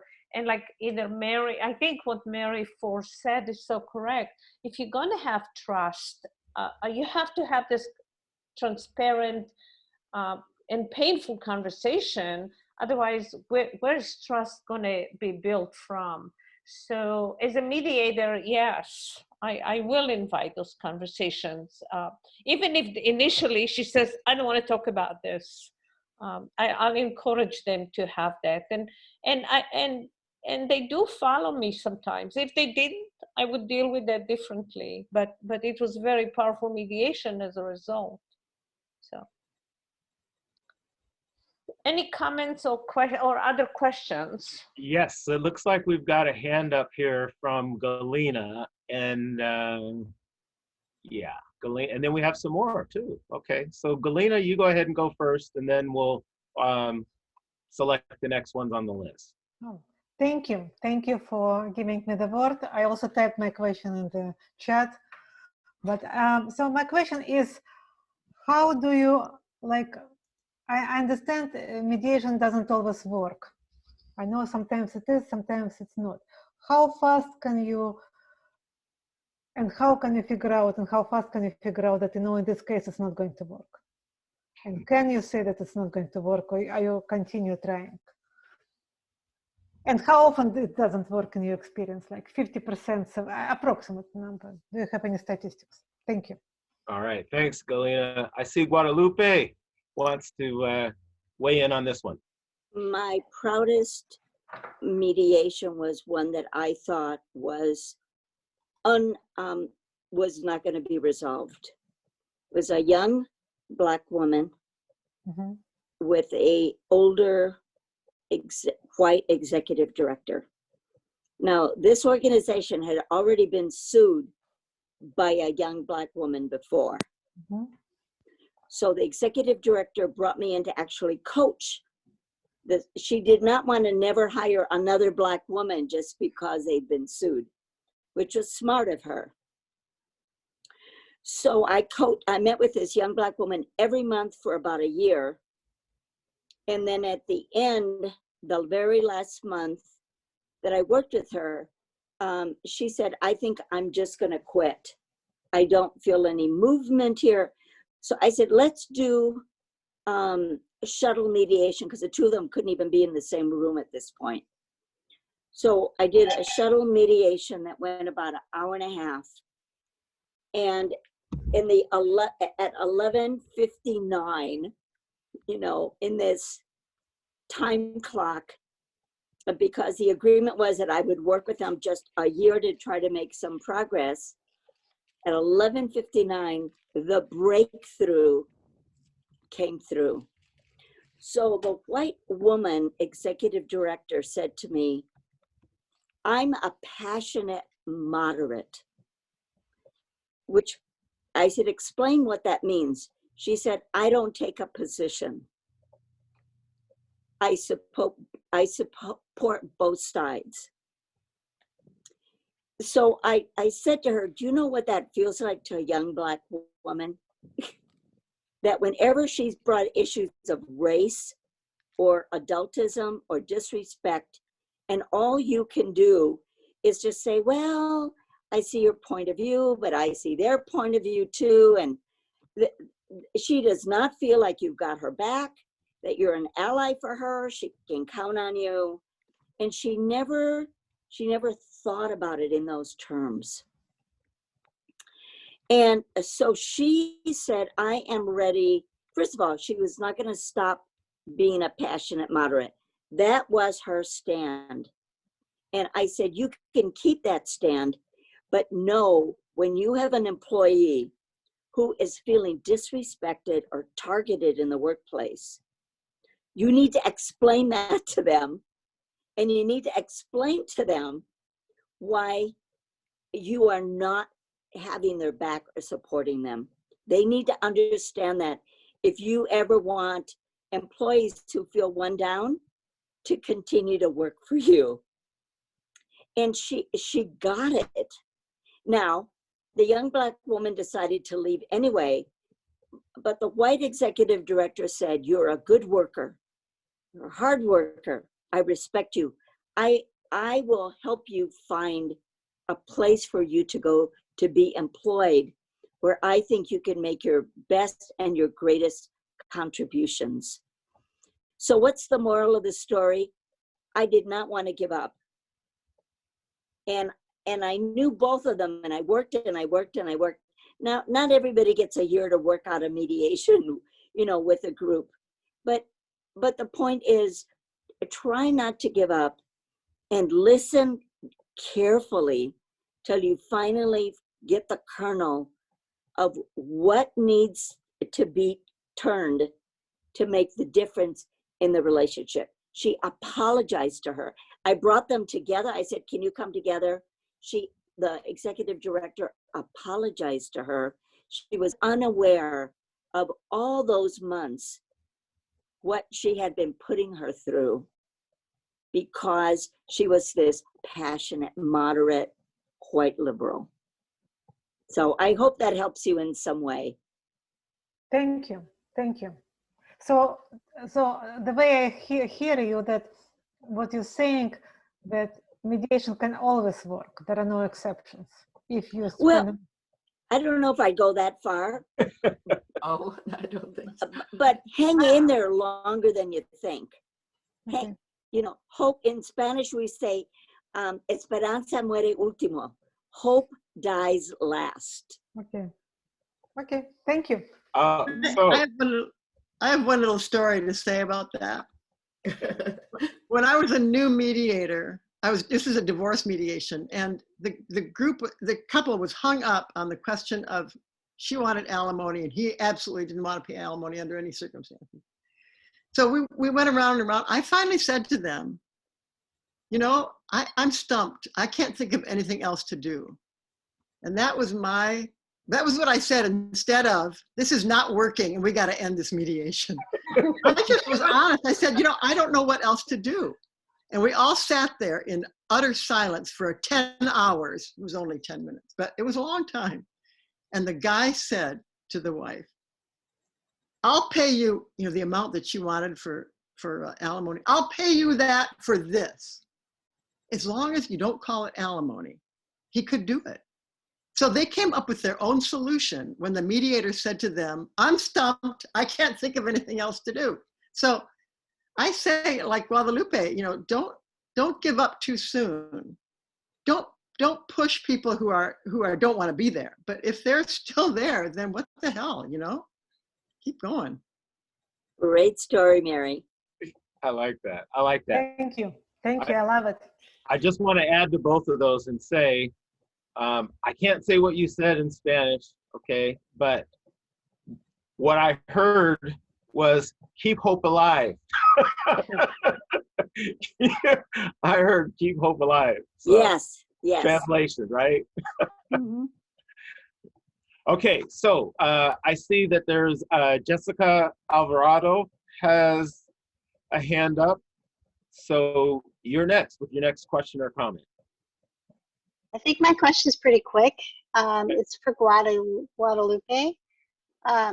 You said something, I didn't catch the second part of it, but you were talking about 80% of conflict, something, something, something. Could you finish what you were saying or repeat what you said? I would see if other mediators believe in this theory, that 80% of conflict is not conflict. Okay. It's often a misunderstanding, okay. more than it is a disagreement. And often people get those confused. And so if we could take the time to be patient, ask root questions, help them unpack what's really going on. It's everything we've been talking about all evening. Help them unpack what's going on for each of them. They are likely to discover that it is not conflict. It's a story Mary just told. It really wasn't conflict. He just couldn't live with the term alimony. If you could call it something else, he would give her the money. So you have to really listen to figure out what is it that they both really want. And they can provide for each other. But it looks like conflict. Remember, conflict's just energy, and you're just manipulating it. Does that help? Yeah, I just it sounded really good, but I couldn't figure out what the last part of it, what you said. So I wanted to make sure. Thank you. I wonder if other mediators live by that principle. I can just only speak for me, but I believe that the vast majority of conflicts and disputes are really an expression of unmet expectations, right? Which is just other words that is saying the same thing, right? But somebody's expectations have not been met, and typically it's both parties, typically. Mm-hmm. Right. And another reason not to give up too soon is because these people voluntarily came to the mediation. So they want something out of it. They have hope. They have hope. They want something out of it. Mm-hmm. So you keep working with them as long as you're able to do that. And that's what they wanted. Yes. All right. So now I see that Michelle has her hand up, followed by Marshall Spellman.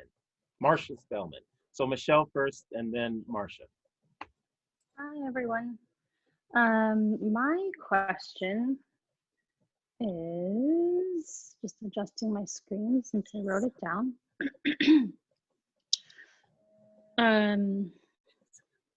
Come on, computer. So I heard Kathy mention this, and I want to thank you for it. Really taking a critical look at the role of the mediator and mediation as a field. Building on that conversation around, is mediation a platform for social justice? For me, that's not even the question, because if we are truly working towards dismantling systems of oppression and having a critical reflection of our own role as a mediator and the power dynamics that we bring into the room, it's shifting the perspective that the true journey towards justice isn't a choice that, oh, I'm going to do that in mediation or not. It's something that's embedded in the way that we live our lives. And so to me, that would be maybe a whole other webinar topic that I explore, and I would be very hungry to explore. So I realize it's maybe too much to do a deeper dive into in the last 5 minutes of this. If anybody did have anything to say about it, or if you want to connect about it, I'm happy to do that after the session. It just feels important to name, and that it was sort of only talked about, touched on. So thank you. All right, did anybody want to comment on that? Any of the panelists before we give Marcia Spellman a chance to get her question or comment in? Because if somebody does want to, we'll give you the time. This is Nicole. I would be open to a longer dialogue about that with you, Michelle, or with anybody. I struggle with when we decide that we have an agenda. What if it isn't their agenda? Maybe that's not what they actually need. Maybe it doesn't fit their interests. And so if we're bringing something to the table, I really try to think of myself as a facilitator, not a director. And so anyway, I struggle with that idea of being a social justice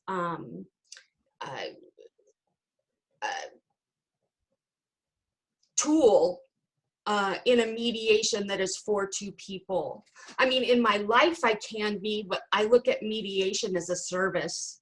And obviously, if there's a social justice aspect that's arised in the actual conflict, I 100% agree. But anyway, those are my thoughts. All right, thanks, Nicole. And Nicole, I'm going to caution you that you jumped over Marcia, who is actually going to be next. But I think that what you shared is well taken, and it would probably be a great idea if you and Michelle can maybe get together, and if you want to like set something up or plan it for a future event, I think that would be outstanding. There'd probably be a lot of folks who'd be willing to engage in that. So thank you for bringing that up. And then I want to give Marcia Spellman an opportunity to get her comment or her question in. Unmute. Okay. First of all, I want to say hi to Guadalupe. Hi, Guadalupe. We know each other from synagogue. We go to a same synagogue, which is a whole story she could tell you later. Hi.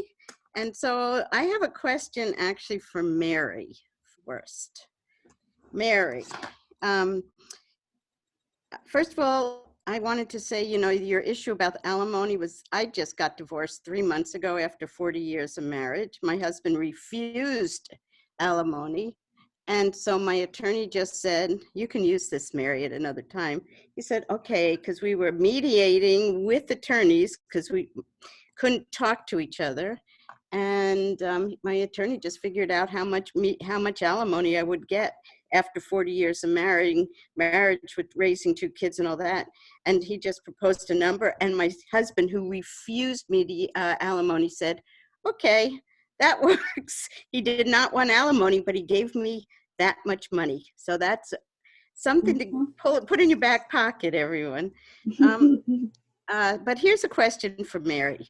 Mary, you talked about you as a, I didn't know if you said feminist or if you were really focused on in this sessions about women and the issues that women go through and mediating around women. And you talked about the woman with the two men.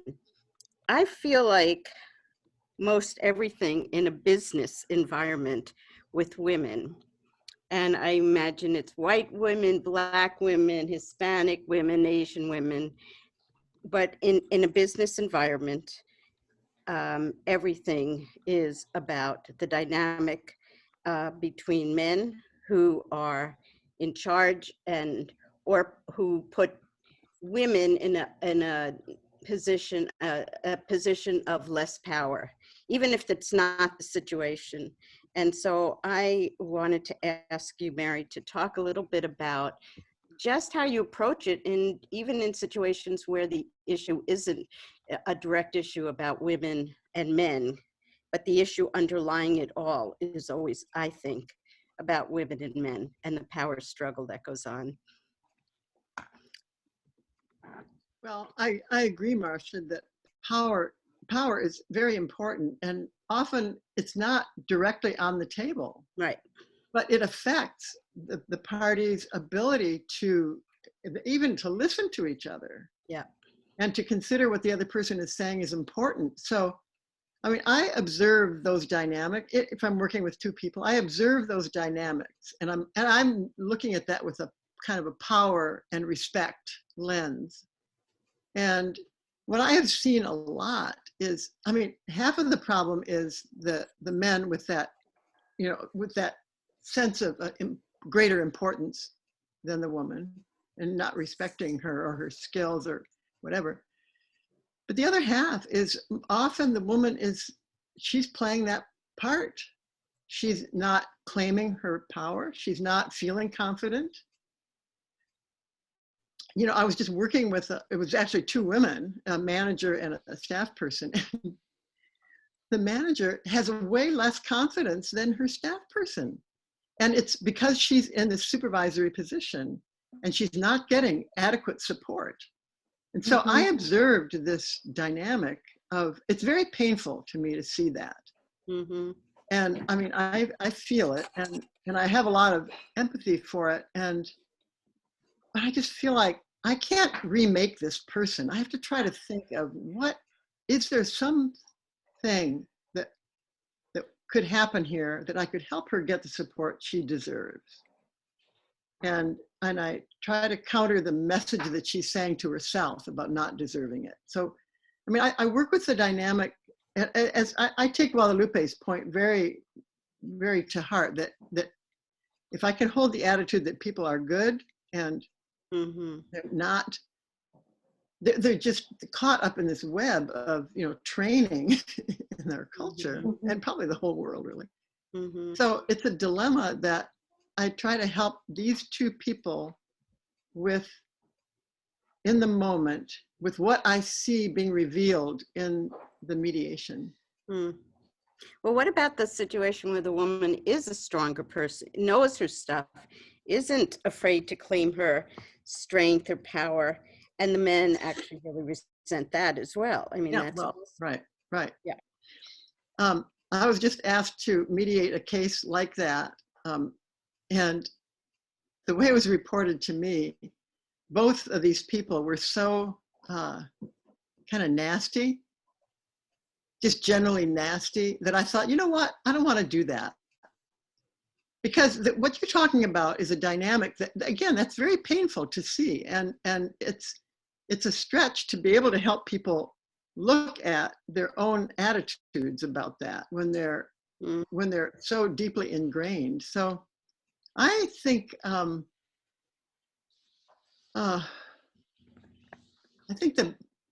probably one of the most meaningful things you can do is not try to address people's sexism or, you know, all of that stuff, but to help them really learn about this person that they're in conflict with, and I learned this from Eddie. He said, I don't try to get people to stop being bigoted or, stop being stereotyped or anything. I just try to get them to see whether this person they're in conflict with, do they actually meet that stereotype? Because often when you get to know that person, they don't.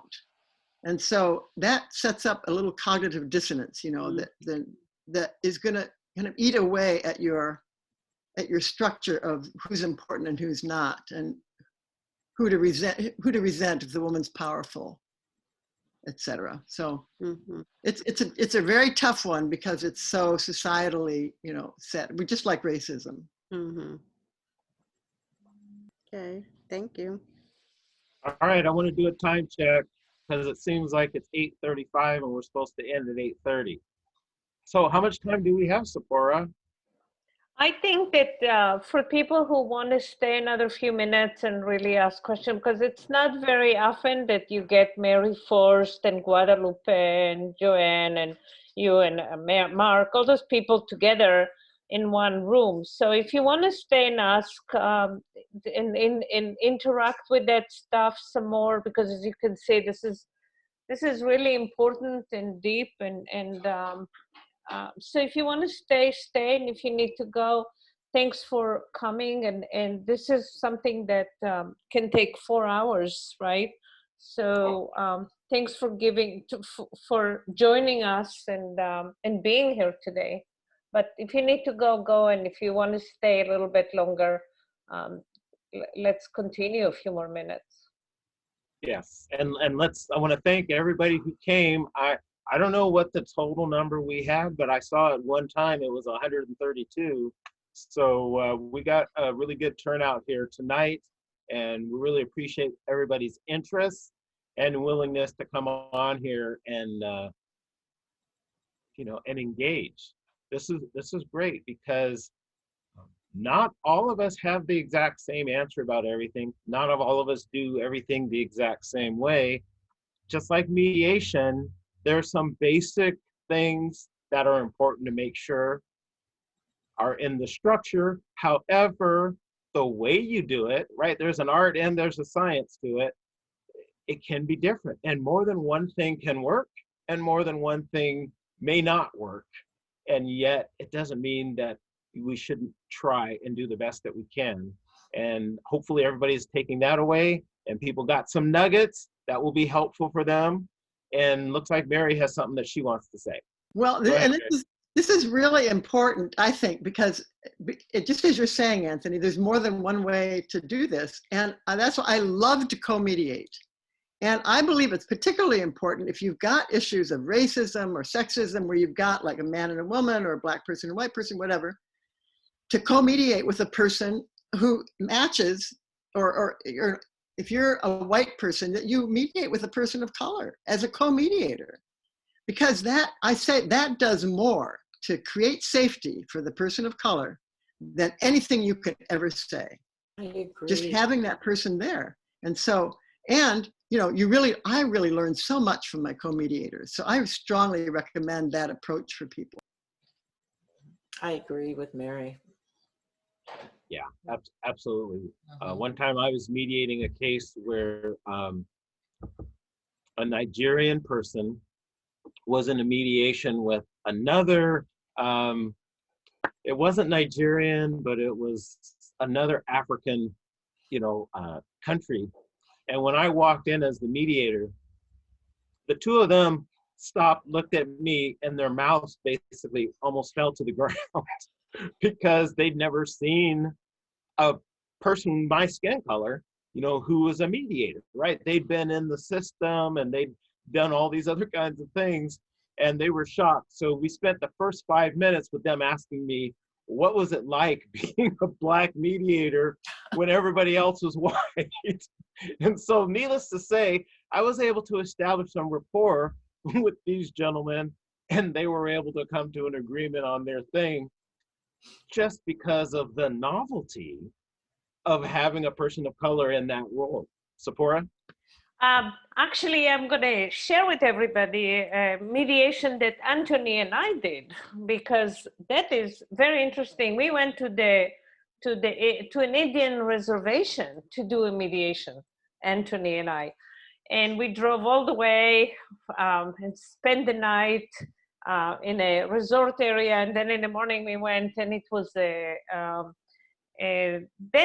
dental office with some dentists and who were from outside of the reservation, but all the employees who worked at the dental office were from the reservation.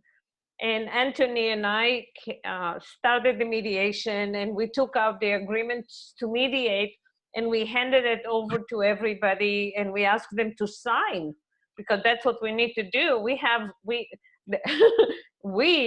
have forms that people need to sign, and we handed it over, and the only people who signed it were the white people who weren't from the reservation. So we looked at them and said, well, we asked you to sign, and the native said to us, no, we do not sign government forms. We're just not going to sign agreement to mediate. So Anthony and I kind of looked at each other, and I think either Anthony said or I said to Anthony, you know what? Forget those forms. We'll just do whatever they want to do. And we asked them, we said, well, so what do you want to do instead? And they said, we want to bring a shaman in. That's how we want to start the mediation. So we said, okay, let's do it. So they went and they called in a shaman who lit a, what was it, the thing they light?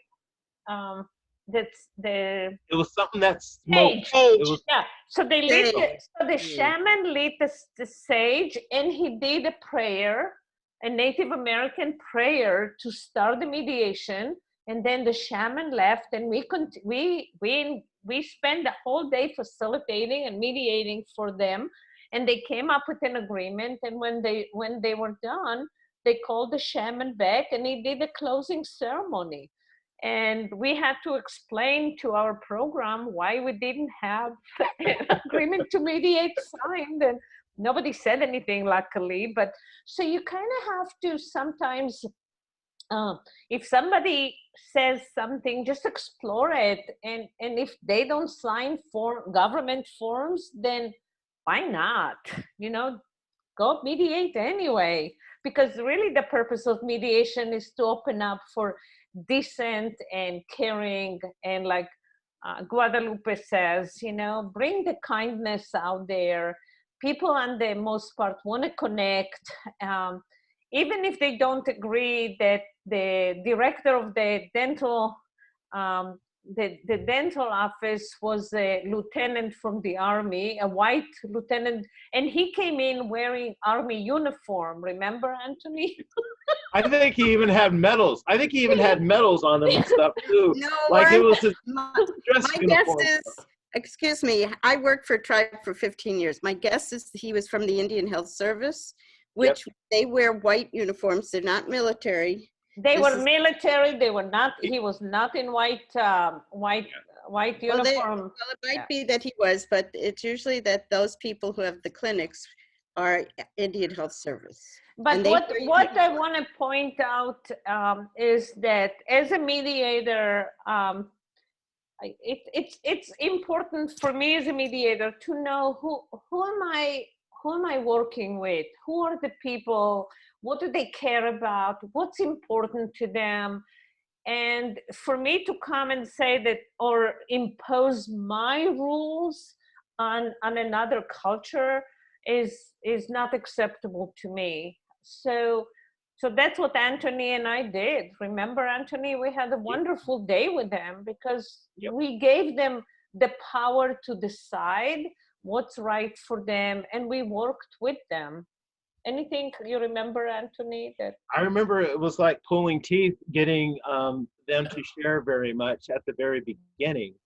And then, but once we finally got them over that hump, right? When somebody would mention something, and then we'd start asking them questions about that. And then, because this was like a group. This wasn't like 2 or 3 people. I think it was like 9 or 10 or something, total folks there.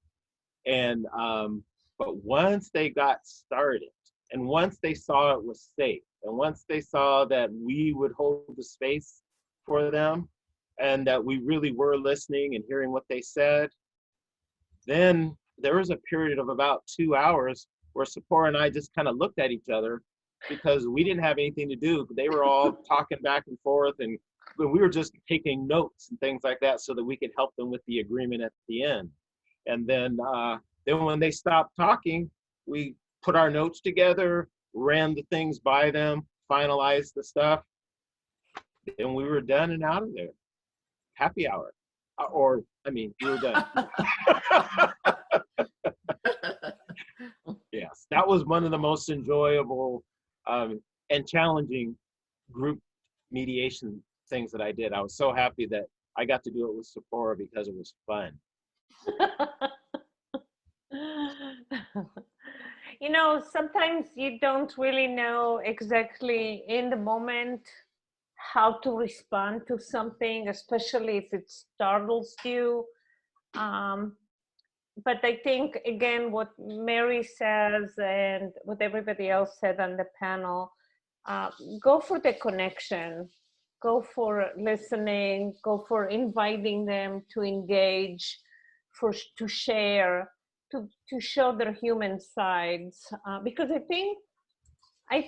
think that people do care. I think they cover up sometimes with, or they feel angry and frustrated with each other. But the more you are there and the more you support them and the more you listen, that shield might just melt away a little bit, because we believe that on the need level, everybody wants to find a way to connect to one another.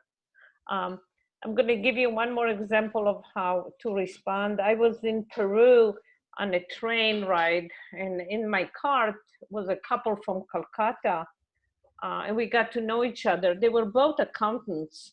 And at one point, the woman said to me, she says, you have an accent, where are you from? And I said, oh, I'm from Israel. She said, you must be Jewish. And I said, yeah, I am Jewish. And she said, you know, you Jews, I admire you. She says, everywhere you go in the world, you figure out how to make good money. And she was so innocent about it. So I said to her, I said, oh, so I must be a genetic defect then.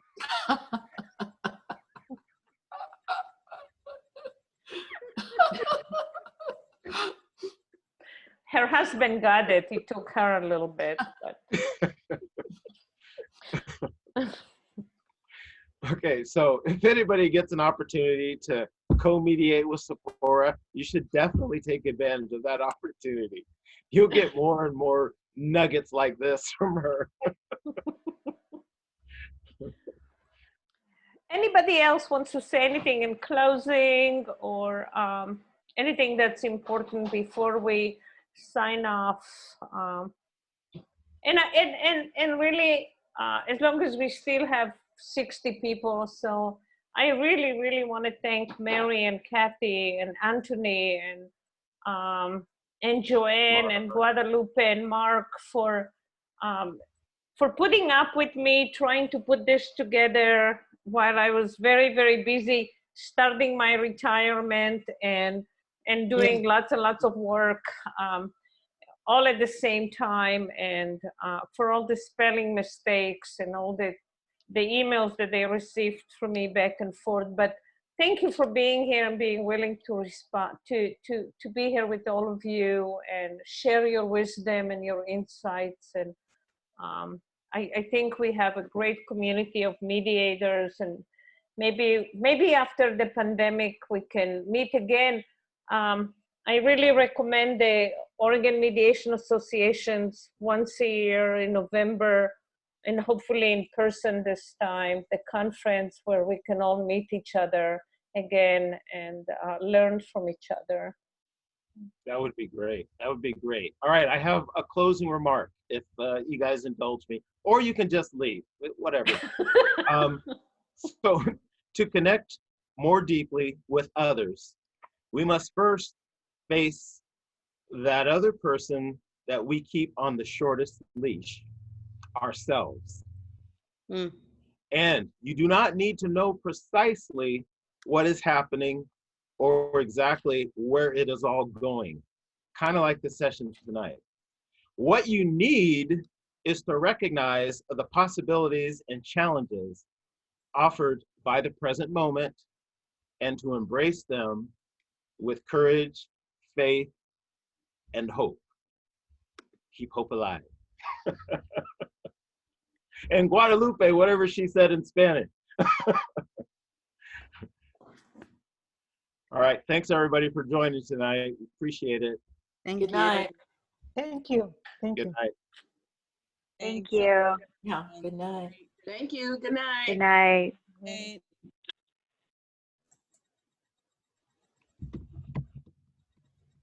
Everyone. It was a pleasure. Do we want to debrief for a couple minutes after Yeah. everybody? I would. Yeah. Arian Moore, I saw him. Oh, there's Arian. Arian. There's Coco. Arian must have got on late because I definitely didn't see him at the time. I was looking through for everybody I knew. Yeah, me too. I saw him a couple of times. Okay. Is the chat saved when we record? I don't know. I'm not the technology guru. I've tried saving it to my computer, but I don't know if it. The host should be able to save it, and each of us individually can save it as well. I saved it. Oh, okay, great. Okay. Okay, well. It looks like most of the other panelists Left. with the, but there's with the 4 of people. us. Yeah. Maybe they went down to the oven to grab their dinner like I was thinking of doing, and they'll come right back. Or if I had their phone numbers, I'd text them. But we kind of want, might we? Yeah, I don't have Mary's, I don't have their phone numbers. Yeah. Me neither. Thank you all. So wondering, there's still a few of you on this call that I'm wondering if you're still there or if you've gone away and you've forgotten left it on. I think people just left it on.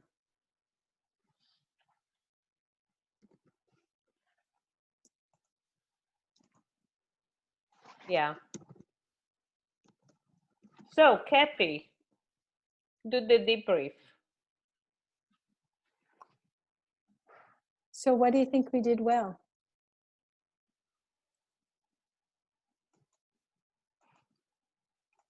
Mark, Anthony, what do you think we did well?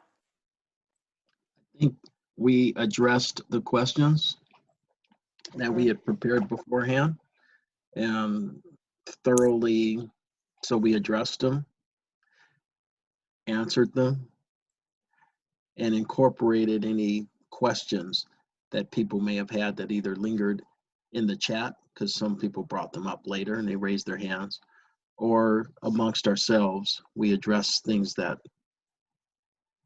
someone didn't get, or not addressed, but added to the understanding of the question. So I think that happened. So how we address the questions and the original ones that Zipporah asked for us to talk about. Yeah, another thing, we were pretty flexible with, we didn't stick strictly to only 2 people responding to a question.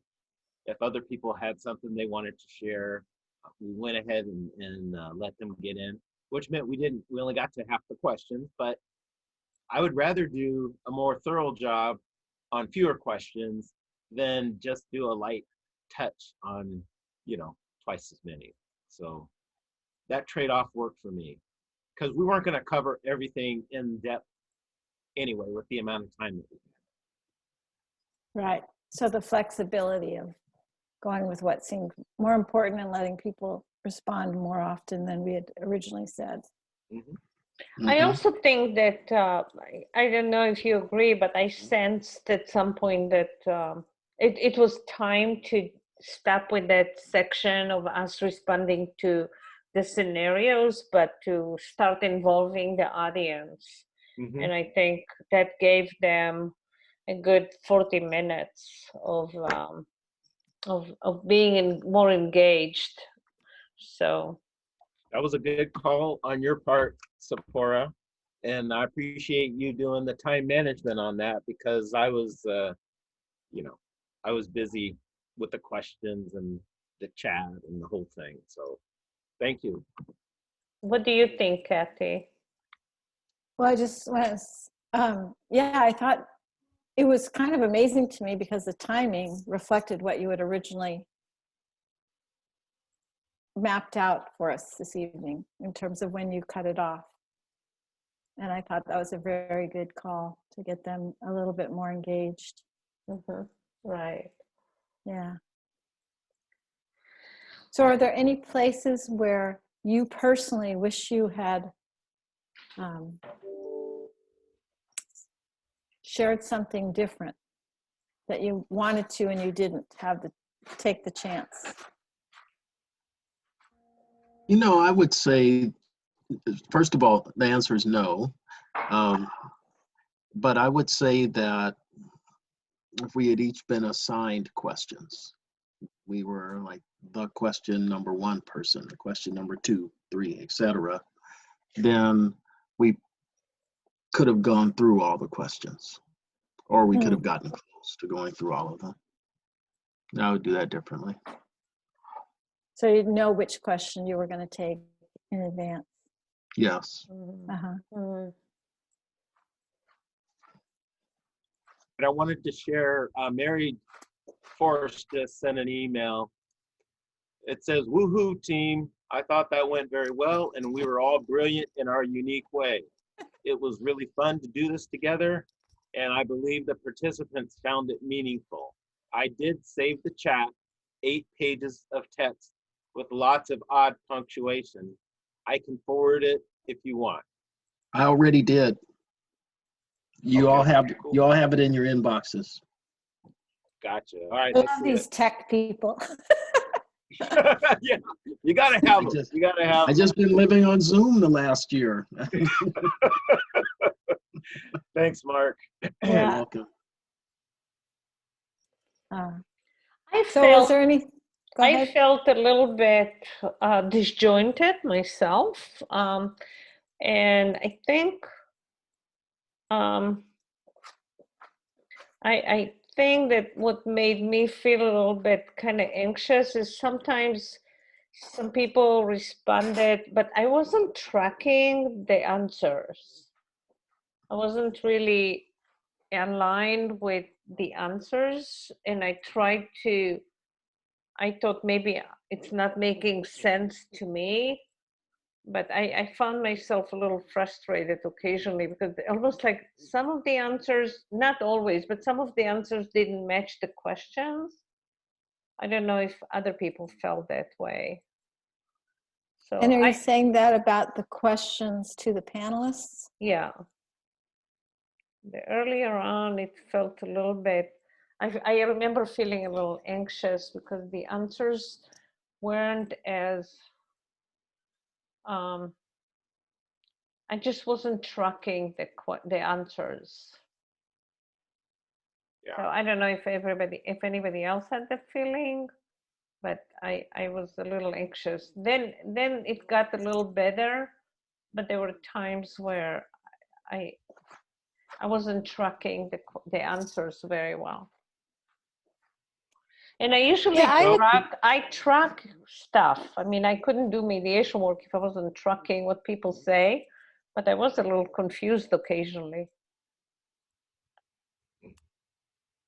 And I don't know if I'm guilty of it too. I'm kind of questioning, but because you are in front of so many people and you want to speak eloquently, you want to cover everything, and you also want to be mindful of your time. So how much detail do you share? So I think for me, being on a panel, I think I learned from myself that being on a panel is probably not my best place to be. I'm better as a trainer, the single trainer, than sharing time on a panel. So I think that's where I felt a little anxious this evening. Maybe just not my thing to do. Yeah, well. I can relate to that. I sometimes felt a little disconnected. And so it was hard for me to track at times too. Mm-hmm. And not that much. Mm-hmm. It became extremely difficult. I texted Anthony at the end when a particular person launched into something I've heard, and I couldn't even, I don't know what the end of it was. I was just like so turned off. Yeah, you don't give Marsha Spellman much stage time if you can help it. I actually, when I saw her on there, I thought of texting that to, and then I think, well, I need to be more generous, and maybe things have changed. Yeah, that's why I interrupted her when she started talking about working with the Indian reservation, because she can go on and on and on. So I interrupted her. I don't know if you remember. Oh, I do remember. I was very grateful. Very grateful. Excellent. Well, it was probably good then that she was at the end too. Anyway, more than likely. Yeah, I thought that all in all, it went very, very well. You know, I don't think we have any like desire for everything to be 100% perfect, because we want it to be real, we want it to be genuine, we want it to be authentic. We want people to see us as like real people, not as like robots who have like our one system down, and as long as you do these things in this order, everything is going to work out perfectly. You know, like one person's like, so what's the percentage of times that this, you know, and it's like, really every single one is a different situation. I thought though that there were times when there was a question and then somebody would take a shot at answering it, and then it would bring up something else that then somebody would start talking about, and then someone else would add to. So there were times where we kind of got off on tangents, but they weren't, even though they weren't directly what the question was, they weren't, I didn't feel like they were a waste of time. I thought that they added value, and that in the comments that I was reading in the chats, people were, you know, commenting on those things, and people were engaged on those. So yeah, true, if you were just following the questions and the answers, we didn't always stick exactly to it, but I thought that we were close enough and the things that were shared were helpful for people that it wasn't a negative. Yeah, I agree. And people had an opportunity. I even made a point to say, hey, if you hear something that somebody says that you have a question about, make a note of it, and then when we have the, you know, the open session, you can, you know, you can raise that issue, and you can even ask that person specifically if you want. So, and I think a couple of people did that. So I felt that that was a way to sort of address that. Because you're right, Sephora, that did happen, but I didn't think it was horrible or disastrous or. No, I just want to share that overall I thought it went well. And you know what else went really well is that we on the panel were very good at keeping time. So I never had to raise the hand or warn anybody that we're going over time. So I thought that that was really good. So I'm only commenting on a couple or maybe 3 times that I felt a little anxious because I was trying to get down to what was the main point, you know. And then my tendency is to want to come in and fix things, you know, and then I don't think it's the best thing for me to do always. But but it's only a few times, but because we kind of feel responsible, right? So, Yeah. Absolutely. Yeah. Yeah. so Oh, maybe. also, Kathy. Oh, I just wanted to say, Kathy, when you spoke from your heart about your nervousness and coming into this, from even in your role as the program director or whatever your title is, I thought that really was an important thing for you to share, and I saw a lot of people nodding along with you and really engaged in that, like they were feeling you on that. So thanks for doing that. That's good. Making yourself vulnerable like that and putting it out there